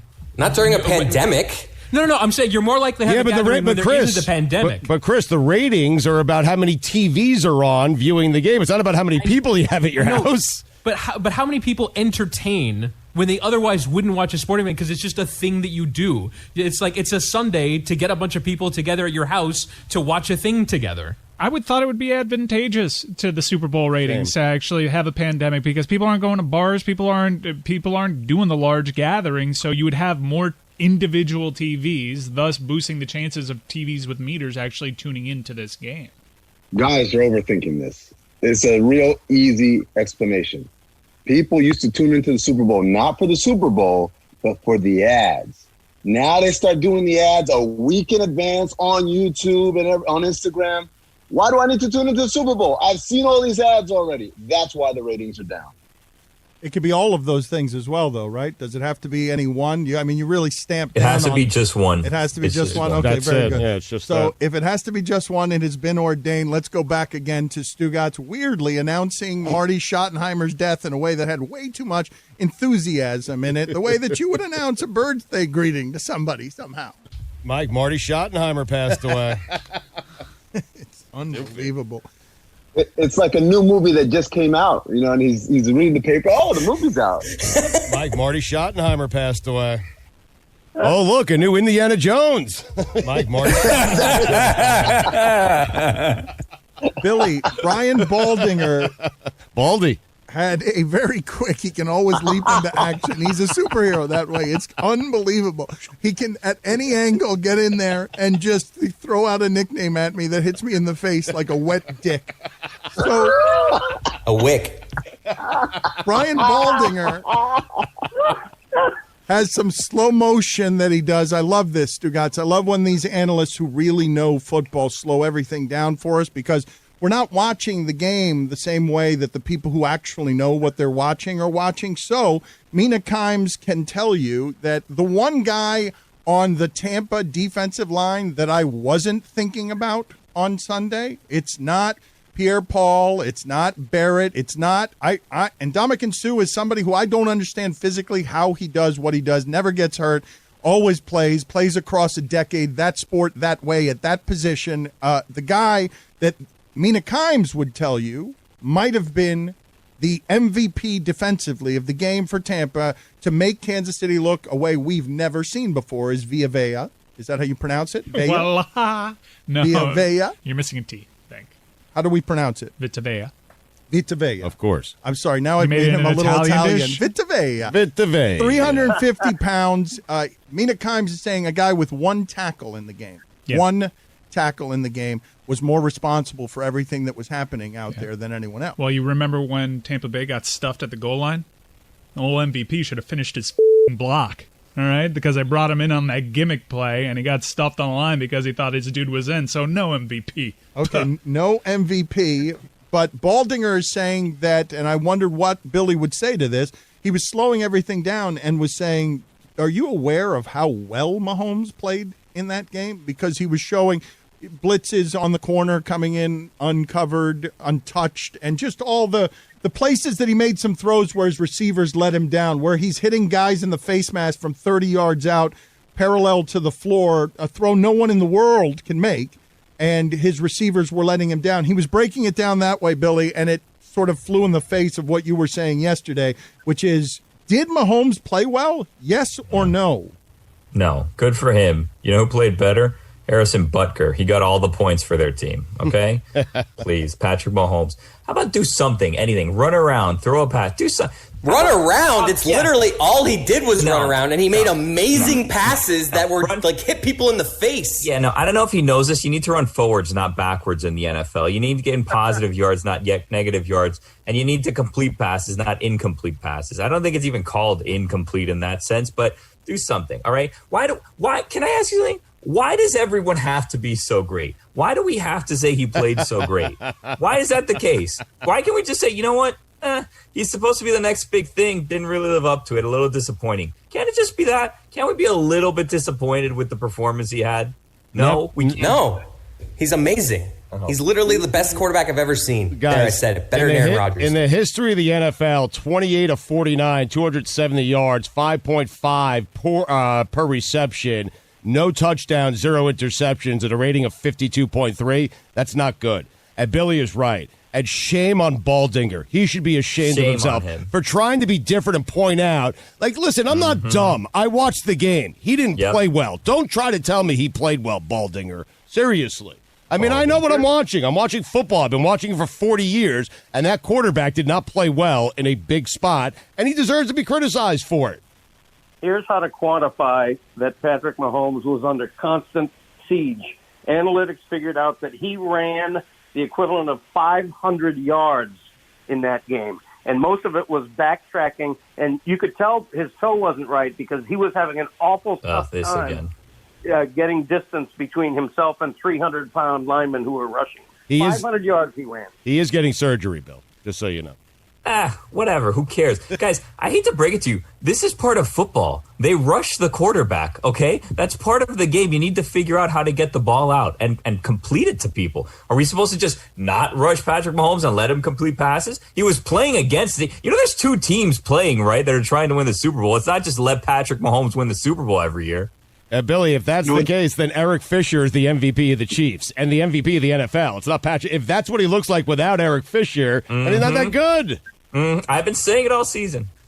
You guys know what this is. This is all sports media hipsterism. It happens in every sport. People trying to show they're smarter. They're going to pull an advanced analytic that proves, oh, you thought he was terrible. He was actually excellent. It's actually the best Super Bowl that's ever been played by a quarterback. But you plebes are just too dumb to figure it out. This is the random, obscure basketball jersey of sports journalism. Well, this is what's funny about some of what's happening right now. First of all, Greg Cote, very vigorously, very confidently, he spoke into his landline, and he thought he had something for us that hadn't been covered ad nauseum the last 36 hours, which is that Patrick Mahomes ran the length of 5 football fields in loops trying to get away from people. Greg Cote came to that stat very proudly. I thought you hated advanced stats. Counting the number of yards a quarterback ran around according to next-gen stats, aren't you always saying, don't give me that information, it's useless? Yeah, it's don't give me that information unless it benefits me. I don't mind tracking the distance the guy has run. What's ridiculous is when you have to tell me that during those 500 yards of backtracking, he averaged 3.8 miles per hour speed. That's what I don't need to know. By the way, in my Zoom right now, Amin El-Hassan is backlit like a messiah, which is perfect because he's the first 3-time guest on the Greg Cote Show podcast, which this week's episode welcomes in Stugotz as our special guest. So tune into that wherever you get your pods. That came out of nowhere. Can we just call it what it is, Stugotz? This advanced stats nonsense. Can we just excuse stats? That's what it is. These things exist so you can just pick and choose which one gives you the best excuse for your argument. It's excuse stuff. Oh, he ran 6,000 yards in the wrong direction. Well, run in the right direction. Get rid of the ball quicker. And how about that? I don't know at this point whether Stugotz and Billy are doing maximum volume impersonations of Stugotz's, but one of the things that Baldinger was pointing out that seems to be eluding Billy and Stugotz in the analysis is the sheer number of receivers on, for example, 3rd and 8 who just dropped the ball in their face mask, and after that Mahomes can't get a new set of downs because he can't also catch the football. And he was just pointing out 4 plays specifically that no one in the history of the sport can make outside of this guy. And all 4 of them, but one of them was Kelsey, one of them was Hill. They're dropping balls that they should be catching. They normally catch. There's 3 drop passes, and I would argue that no one in the league can make those plays because Patrick Mahomes didn't make those plays either. They were incompletion. Okay, so fair enough. But in the analysis afterward, I love this part of it because I don't have the person to credit this on, so forgive me for not crediting properly. But somebody put up that Stephen A., after the Nets lost that game to the Wizards, that Stephen A., the graphic under his name was worried about the Nets after the Nets had lost to the Wizards. And then literally 2 days later, after the Nets beat the Clippers, Stephen A., who's covered basketball for 30 damn years and knows what he's talking about basketball, the graphic under him 2 days later is Brooklyn going to finals, is what it says 2 days later. And I feel like what we're talking about with Mahomes and that game we just saw is the maximum of the stupidity of quarterback stat that is not a quarterback stat is wins. That game showed you when you just take the numbers that are so obvious. One quarterback played under pressure, the other did not. And stop.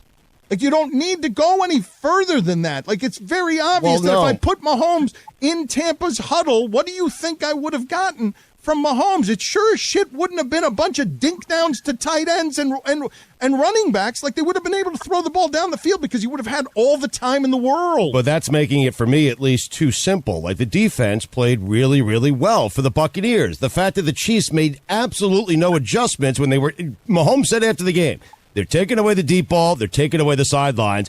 They didn't try anything different in the second half. That's what failure ends up looking like. But you go ahead and put any quarterback in the history of the league under that kind of pressure. 0 of them are succeeding because if that guy can't get more than 9 points, nobody can. Nobody can. Like, it's clear that he was playing a game under more duress than any quarterback who played this entire season. Right. On dropbacks first half, he was pressured 58% of the time. And Brady was like 5% of the time. I mean, that you say it's too simple. It is that simple. Any quarterback in the history of the sport, including the one who's the greatest winner ever, go look at his stats under pressure. All of them. You hit them up the middle. You're finishing them. Yep. All of them. But you're asking these guys to be some level beyond human. No, well, I'm not. But I'm also like, listen, what I don't want is for someone trying to make a point and telling me when I watched football my entire life that Mahomes played well. I don't care what the reasons are. I understand there were reasons. Offensive line, injuries, running game, not work. I get all that. Drops, get it. He didn't play well. But why can't the analysis be, okay, fine. Period. Stop. He didn't play well. No, but why can't the analysis? Because I'll tell you why. Well, because can when I finish? Yes. Sorry. Why can't the analysis be that nobody would have played well under those circumstances? Because this is why it cannot be that, Dan. When he does play well, do you ever hear, "Hey, Eric Fisher, great job"? Yes. Hey, wide receivers, great job. Yes. No, people praise his offensive line all the time. No, you don't. All you hear is Patrick Mahomes. It's all you heard with the Bucs. Tom Brady. That's it. Also, that's not the analysis that people are putting out there. They're not saying he didn't play well because of this. They're saying he actually did play well. You don't know what you're watching. This is a stat that tells you he actually played well. He played better than Tom Brady. He actually won the Super Bowl. You missed it. Very passionate about this. Well, Mike I care about this, man. So do I. I got tired of you guys with Mahomes already. Jesus.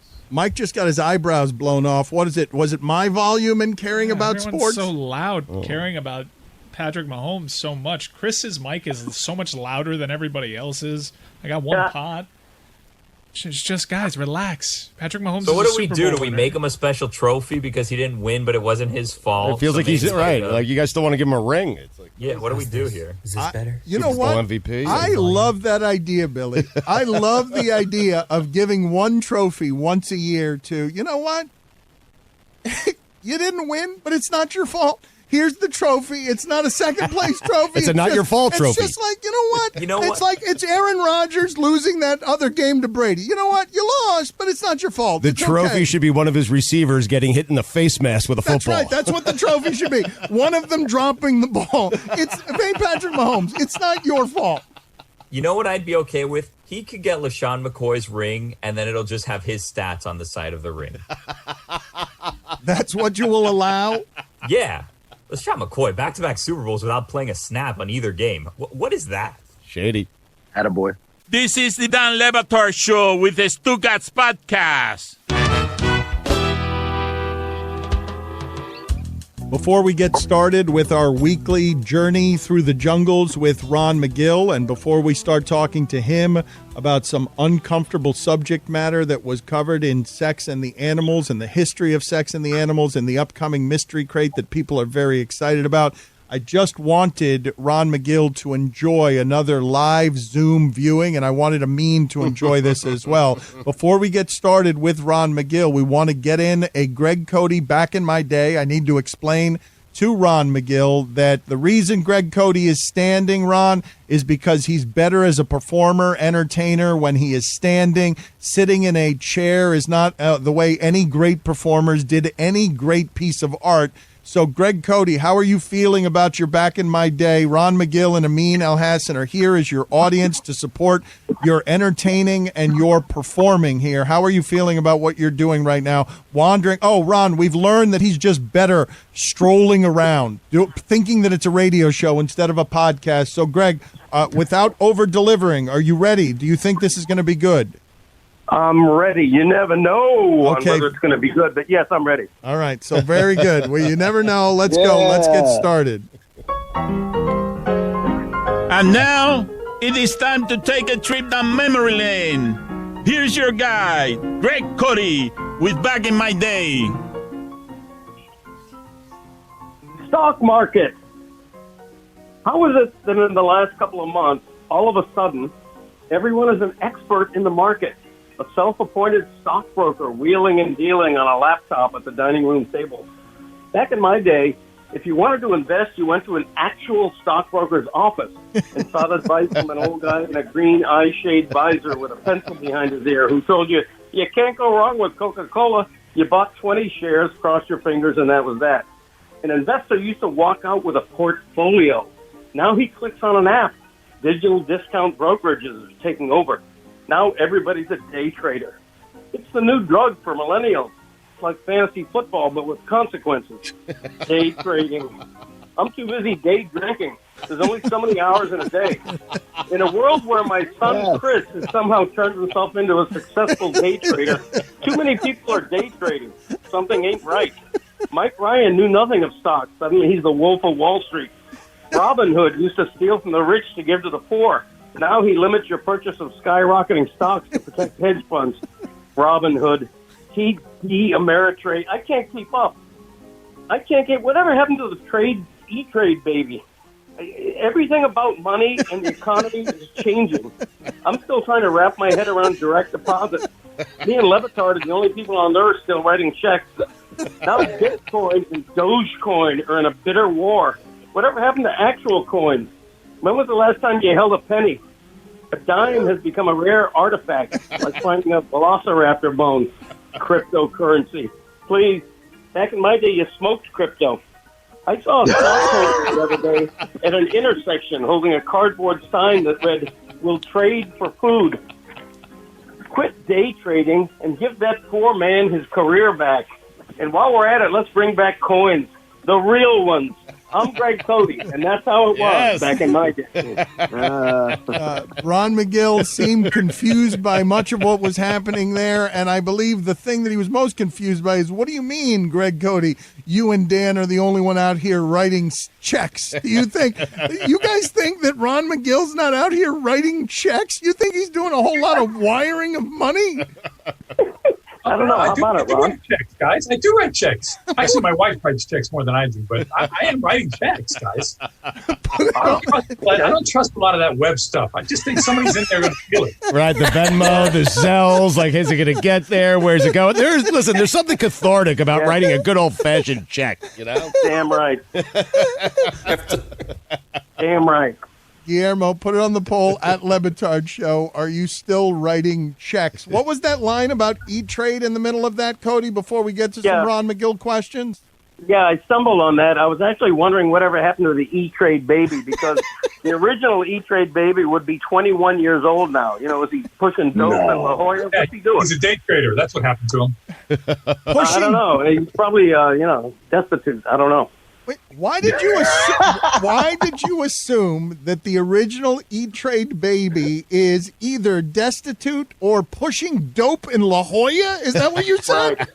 Yeah, it's because child celebrities, if you're a celebrity as a baby, you're on the wrong path. You're on a rail to hell. It happens all the time with child actors, celebrity babies. If you like the original Gerber baby, probably going through hard times. Alfalfa from the Little Rascals. What a horrible story that was. Mm-hmm. That's right. Exactly. Chris Cote, very modern, all of us, what we're doing right now. Chris Cote has written in the chat. He knows this about us. You guys still write out $130. Write out the words. You guys have to write out the thing 0 out of 100. Yeah, little line 0 over 100. Yeah, it's my favorite part. Yep. This way nobody can mess with the numbers that you actually wrote. Exactly. That's right. Which part of this are you guys not understanding? I'm sorry. Yes, that's right. I'm sorry. Recently promoted day trader Chris Cote. That's Your right. father in the middle of that is howling at the idea of you having some sort of internet financial expertise. Ron, how do you handle when it's cents, though? Because I had to write a check the other day, and I had to write cents, and it says dollars pre-printed on it. So I crossed it out. You put the little 0, whatever the cent is, over XX. Correct. The fraction. Yeah, exactly. Fraction. Yeah. Yeah, except you guys don't do any fractions anymore. I mean, you're allowed to use calculators in school. Yeah. I had a slide rule. Now you guys don't even have to know arithmetic anymore. It's a shame. Why are you guys laughing? How old are you, Ron? 61. Oh, yeah, the abacus. You look great. Oh, Roy, I legit got slide rule and abacus mixed up. Put it on the poll, Guillermo. Do you get the slide rule and the abacus mixed up like Amin? Roy, what do you have for Ron Magill this week? Ron, why have we as humans chose a groundhog to decide whether to shorten or extend winter? Man, I haven't the slightest idea. That was probably some drunk binge night that some guys got together. They saw this groundhog because it's nothing more than a big fat rat with no tail. And they said, this guy just saw his shadow. I mean, there is absolutely no principle to why that came about. I have no idea. Strictly alcohol involved, for sure. Well, Billy is confused by a lot of things about the groundhog. Right, Billy? I mean, I'm confused by lots of things. How do we know that this guy saw his shadow or not? Why do we trust Punxsutawney Phil? Is it still the same one? Are there multiple Phils? It's a whole thing, Ron, that I don't want to get into because I know that there's people out there that if you ask too much. But you ruin people's world. It's like Flipper. There were like 20 Flippers, man. What? No, there weren't. There were 20 Flippers. No, there weren't. Okay, I handled Elvis. Anybody who saw the show Miami Vice, the alligator Elvis? Well, I handled Elvis, and there were about 7 different Elvises, depending on the shot. So this is all fake. It's all fake stuff. It's just people, and then all of a sudden they start following. You get a bunch of old men in top hats that pick up this big fat rat with no tail, and they say it sees its shadow or it doesn't see its shadow. It gives them something to do. Greg Cote, what do you have for Ron Magill? Ron, there were viral videos this week of pandas frolicking in the snow. And it made me wonder, in your experience, what animal leads the league in adorable when it is having a great time at play? That's almost any baby animal. But baby pandas, of course, young pandas, they have that black circles on their eyes and the big white face. They're very cuddly, so they're absolutely adorable. But almost any baby animal playing is going to be adorable. We just automatically associate with that as just young, cute, beautiful, and adorable. I can't pick a favorite. They're just all absolutely adorable. Sorry. What about the adult? No, adult animals, I think if you watch things like chimps and elephants, you see an elephant in a big pool of mud. Oh, my God, it's hilarious to watch them just throwing mud all over each other, splashing and trumpeting and really having a great time. I really enjoy that. And chimps, of course, because they do many of the things that we do. I mean, you can see them tickle each other. You see them laugh. You see them do these goofy things that we immediately associate with. So chimps and elephants are a blast to watch as adults when they're having fun. What is the animal that somebody, the uninitiated, might say, that is super, super cute, and Ron Magill would look at and say, are you crazy because you don't see the cute, you only see the dangerous. You see an animal that is capable of doing damage. Is that a landline in your office, Ron? I'm sorry. I'm in an office, guys. I'm sorry. But don't Sounds worry like a fax. Anyway, that animal would probably be like an otter. People look at otters, and they look so cute, especially when they're on their bellies and they're working with their little clams or the river otters in there, and they make those cute little noises. Cute little noise. An otter will tear you up. I mean, you look at an otter, they got a great set of teeth. Remember, they eat things like crustaceans, so they're biting through huge, hard shells. You pick up an otter, it's just it'll tear you all apart, man. It's brutal what an otter can do to you. Did you guys know that about otters? Did No. you guys know that otters, put it on the poll, Guillermo, did you know that otters were brutal? How about an animal that looks menacing but is not? Animal that's menacing but is not. Gosh, that's hard to say. Actually, I don't look at many. Most animals that look menacing can be pretty menacing. Did I stump Ron? I mean, Well, no, if you look at things like there's certain, like there's a bird called the sunbittern, and the sunbittern, when it gets frightened, it opens its wings and spreads them out. It's got these huge eyes that turn open its wings. It looks like it's got these big eyes that are going to attack you, and it's what it uses to fend off predators. But the bird can't really do anything. It's just a bird. It's just going to fly away. It doesn't even have a powerful bill on it. So it does this thing when it gets alarmed. It opens its wings real wide, and it has these big eyes on each wing. So it looks like it's staring at you with these huge eyes like it's going to attack you. It looks kind of menacing, but it really isn't. There's also something like a barn owl. If you corner a barn owl, now it could hurt you with its talons, but it's not really menacing. But if you cornered it, it makes this scream where it kind of goes really bad. I mean, it sounds like the end of the world is coming. So that can sound pretty menacing, but it's not. The bark is much worse than the bite. Amin, what do you have for McGill? Ron, at the zoo where you have birds that aren't caged like flamingos, how do you guys make sure they don't fly away? Well, those birds, in a flock like flamingos, we don't have to do it to all the flamingos, but because they're so connected to each other, what we do is we pinion just a few of them, or we clip the wings on just a few of them. And by clipping those wings, those few can't fly away. And they're so bonded to each other that generally speaking, the rest of the flock stays together. Most birds, when we have an open exhibits like that, we do clip their wings to prevent them, but we have to keep that up to make sure. And we sometimes know we let it go too long when we'll see one kind of fly off exhibit. We got to catch it again. But generally, you can clip the wings and they do very well. You just have to be very careful because on some birds, they need all the feathers and all their wings to do the courtship dance in order to be able to successfully reproduce. So on those birds, we can't have them in wide open exhibits. We have to put a roof on the exhibit so they can't fly away, but they can still do their dance by using their full wings and doing the dance. It's a weird thing to say about someone who's associated with a zoo and the idea of limiting a animal's freedom, but I would think that spiritually, Ron, that you would be somebody who would be super careful about not wanting to impinge any animal's natural state. So something like clipping even the flight of a couple of flamingos would be something that would hurt you, and you would be very careful about. Which is the one that is morally most difficult for you, where you have to limit an animal's freedom and therefore are making it less happy than it might otherwise be with total freedom, but you have to do it in the name of zoo and business? Well, Dan, you got to look at it from a different perspective because, when we clip the wings of birds, understand that birds do not fly for fun. Okay, birds fly to get to food and to escape predators. At the zoo, it's like Club Med here. They get their food presented to them like it's catered. They're protected from predators, so they really don't have a reason to fly.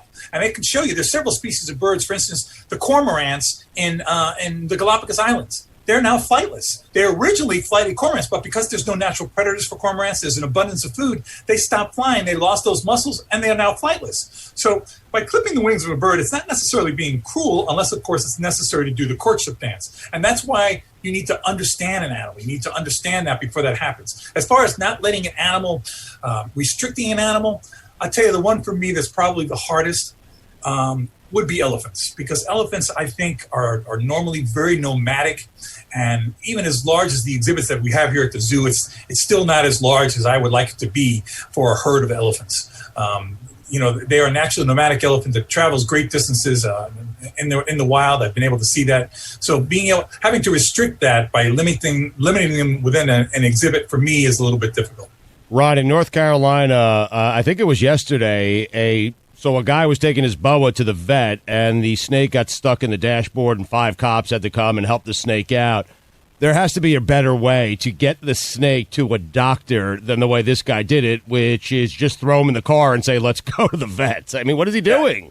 He wasn't the brightest bulb in the chandelier. Anybody who works with snakes or reptiles, I'm sorry about this phone, guys. I don't know what it is. It's a popular day for me. The way to handle almost any reptile is that they need to be put in a large pillowcase. Depending on the size of the reptile, the larger the pillowcase. You tie the pillowcase in a knot, then you put that pillowcase within another container. It's called secondary containment. People say, oh my God, it's going to suffocate you. But no, they don't. They breathe very well through the fabric of any pillowcase. That's the way all snakes, most reptiles are transported safely. You put them in the pillowcase, put the pillowcase in a sky kennel or some other type of carrier, and that's how you transport them. Anybody who transports a snake by letting it roam free or puts it around their neck while they're driving or something like that is just not very smart. Ron, out of curiosity, how many times a day usually does the landline in your office ring? I don't know, 30, 40. Okay. The trouble is, a lot of times I get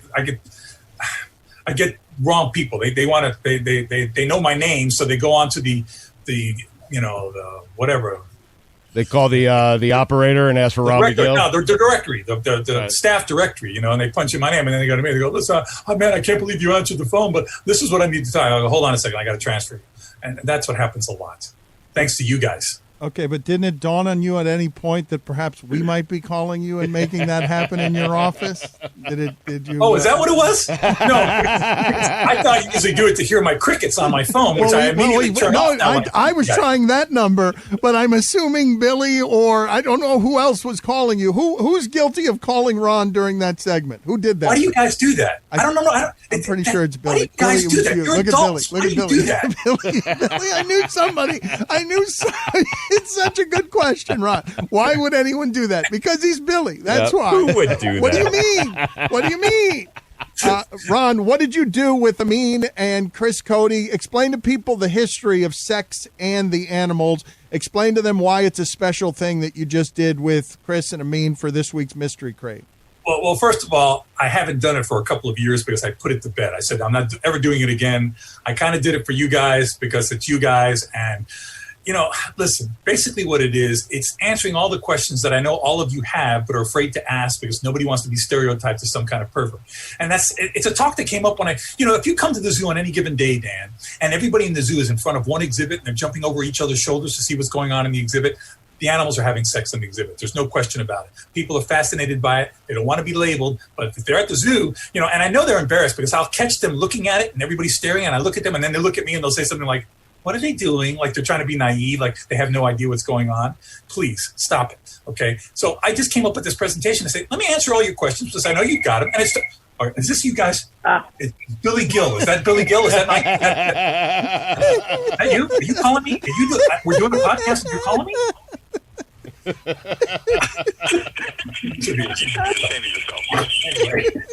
Anyway, So anyway, we do this presentation to answer the question. I don't use any bad language or anything, but it's graphic. And I tell you things. We talk about things like, how animals will masturbate, how animals use certain toys to make things better for them, how animals are titillated by certain things that maybe are titillating to humans also. Different fetishes that animals may have that people may say, oh, see, it's not just me. What I'm trying to show people is that there's nothing really abnormal about some of the things that we think about. It's actually quite natural, but animals don't get hung up on things. They don't watch things like Dr. Phil or Oprah or stupid shows like that tell you what you're supposed to do or what you're supposed to expect. So if it feels good, they do it. And there's a lot we can learn from them. So that's what we talk about. Chris, how much talking around do we have to do? The question that would tease the episode that you've been talking about in the shadows, where you believe we got an intimate look into the sex life of Ron Magill as well, not just the animals. I knew that was going there, Dan. I knew it. After I finished that podcast, I said, you know what? I shouldn't have talked about that. I knew it. All right, there's just no doubt in my mind that Ron is great in the bed. Well, let me my wife's going to kill me. My wife is going to kill me. Dan, she's going to hate you for this. Oh, man, Dan. I didn't do it.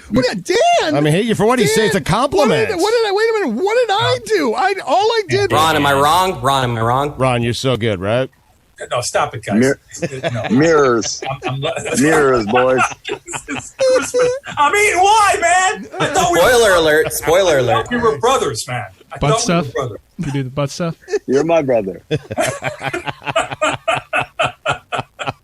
God bless America. What's your go-to move? Butt stuff. Killing me, Stugotz. You're killing me. Oh, man.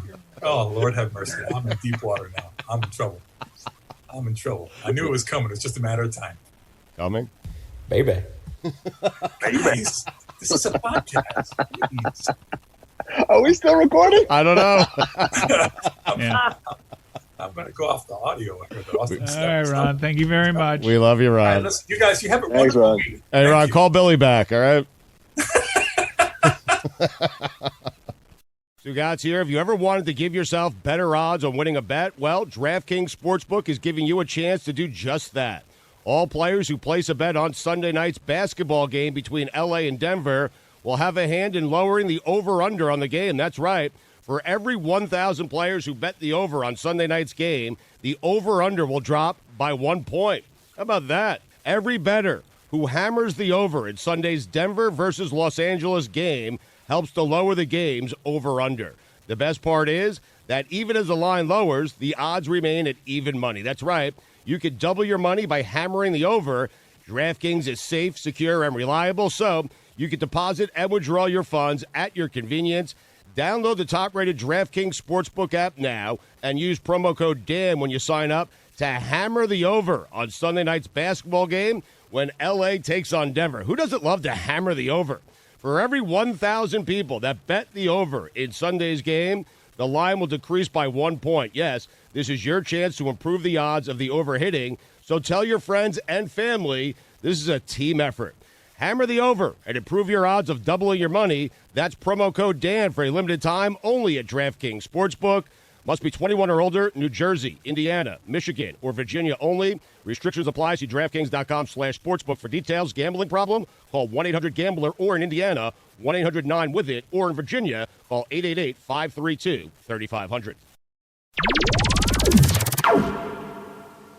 Guys, since yesterday was the Super Bowl and we couldn't get to Pedro Gomez's untimely death, we also couldn't get to sound that I've been sitting on from the weekend, and we made room for Lou Dobbs because that's an all-timer. But I'd like to play King of the Mountain just so I can rush 3 sounds out there. I'm going to play 3 sounds, and you guys tell me which is the best of these 3.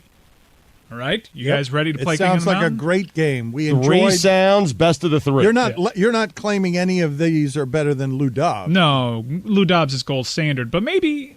Let's do it that way. Okay. Lou Dobbs is the king of the mountain, and I'm bringing 3 challengers. Are we pushing Lou Dobbs off the mountain with any of these 3 sounds? Okay. All right, the first sound is from the Aussie Open.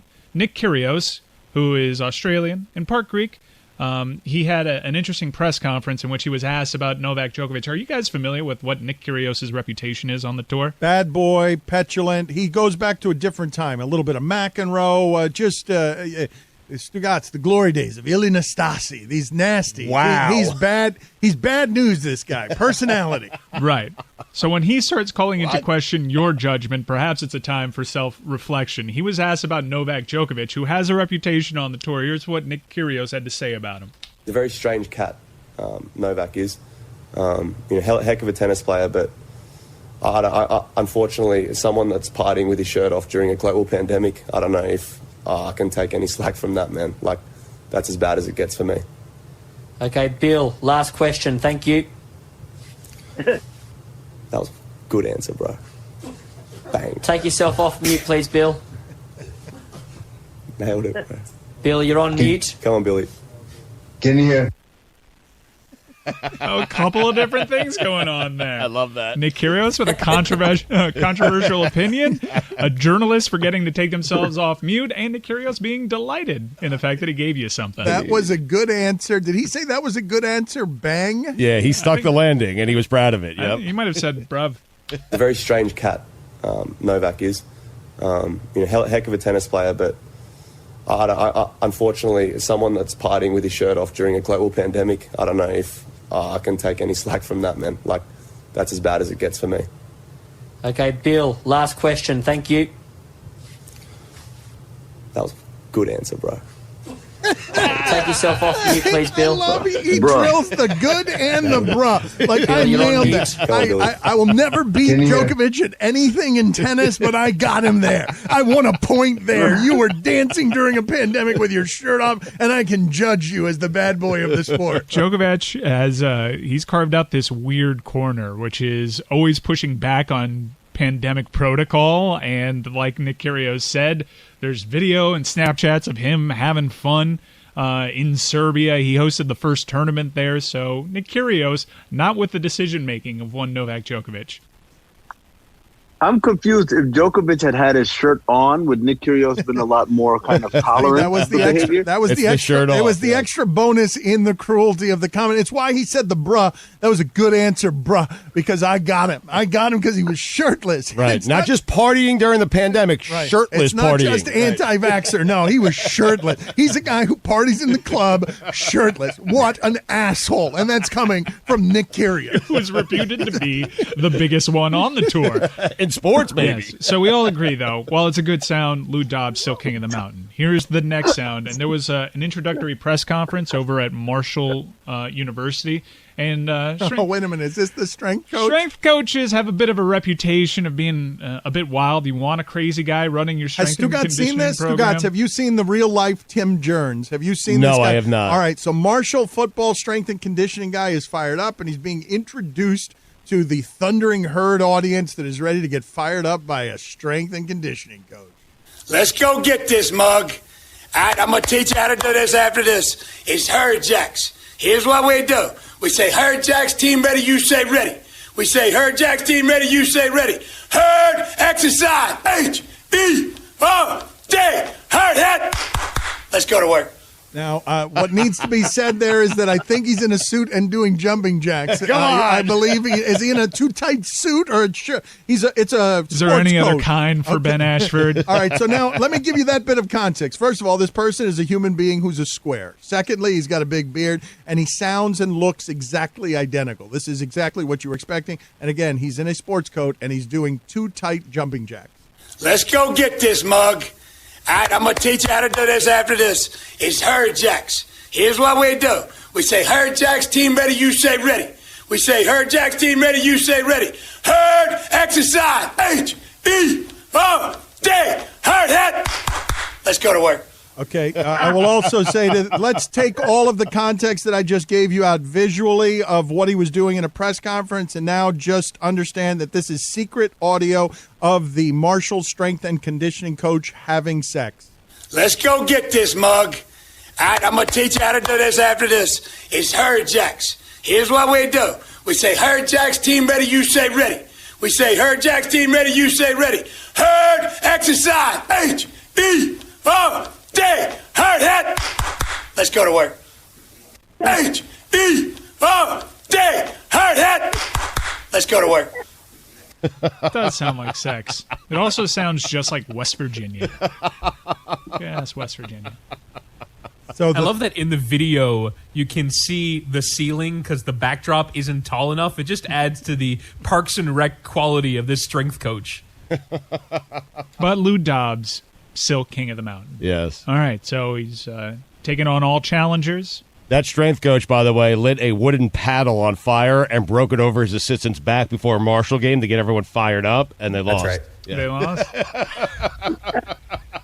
So probably would be a weird introductory press conference if he was there last year, so I'll correct myself there. Yes. Lou Dobbs, still king of the mountain, though. Final challenger, and it's Lee Burnick. A high school basketball broadcast gives us this one. Oh, wait a Jen. minute. Wait. Before you go down this path, I just want to set this up for Stugotz just a little bit because it's funny by itself. But Stugotz, I don't believe that you have heard this yet because this takes a turn. You have to be careful. I don't want to foreshadow too much here, but you have to be careful when in the live action sporting events. Whittingham, you probably know some of this as someone who has called games.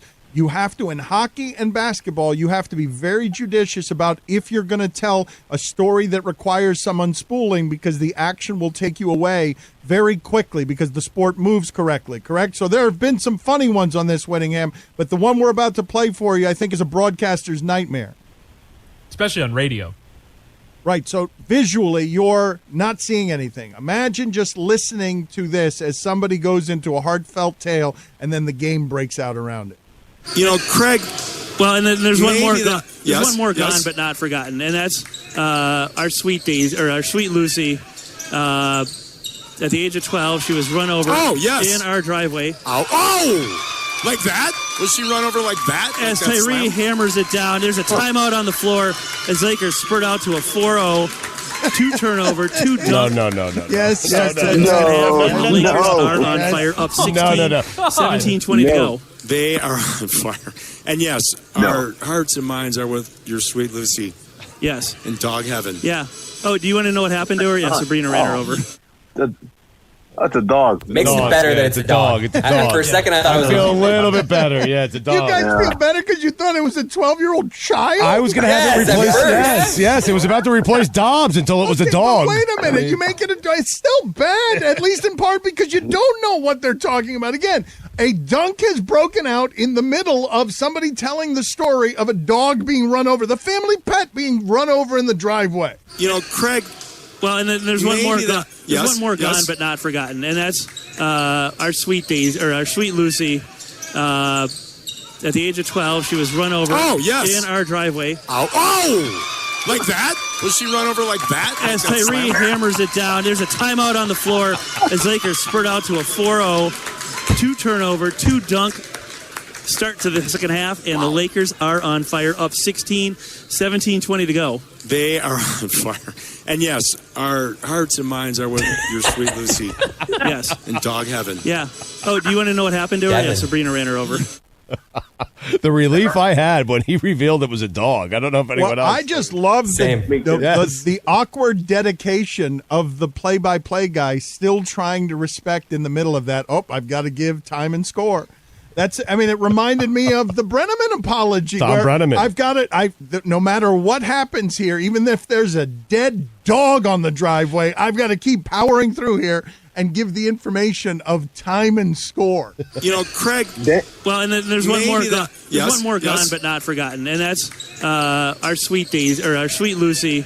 At the age of 12, she was run over in our driveway. Oh. Like that? Was she run over like that? As Tyree hammers it down, there's a timeout on the floor as Lakers spurt out to a 4-0. 2 turnover, 2 dunk. Start to the second half, and the Lakers are on fire, up 16, 17-20 to go. They are on fire. And yes, our hearts and minds are with your sweet Lucy. Yes. In dog heaven. Yeah. Oh, do you want to know what happened to her? Yeah, Sabrina ran her over. It's a great job by the analyst. I mean, it really is. To roll with it on the fly. It reminds me of Reese Davis when he did with It's a terrible job. Run over like that? I mean, he picked up the conversation right where it left off. Yeah, that's really bad. That's bad. Lucy, bad. Lucy was 12. Lucy, she lived a good life. Lucy was 12. Once the play-by-play guy starts down the "my dog died" anecdote, you cannot transition from the dog died anecdote into play-by-play of a dunk. Did she get run over like that? Like those two things cannot be combined. You have to. You can't stop sports. Sports are going on. You have to bring it back to the game, and that's exactly what he did. Didn't miss a beat. Notice at the end that this guy threw his wife under the bus as well. So he blames. Oh no. No, Roy, that's exactly what he threw his wife under the bus, and also he doesn't even have the name of the dog right. Our sweet Lucy. Yeah. Oh, clearly this dog didn't mean that much to him. Yeah, she's not a puppy either. It's fine. I felt bad for him. He got off to a bad start. Like that already is going to take some time to tell the dog died story. Then you, on top of get off to a bad start in the middle of a basketball game, asking for trouble. Dangerous game. And you're in the middle, game. You're in the middle of telling the story, and the worst possible result is steal and dunk. You can't. That's what it can't be in that situation. The analyst is really the Stugotz here because he took a sad story and he turned it into something completely different by saying, did you get her on over like that? It's like Stugotz with the Marty Schottenheimer thing. It's just a little bit too much joy. As bad as Stugotz's general judgment is, the idea that he thought that color man did that well, run over like that? Was it like that with your dog's guts in the driveway and his tongue out or her tongue out? Great call. You want to talk to him? I think we could get him. Sure.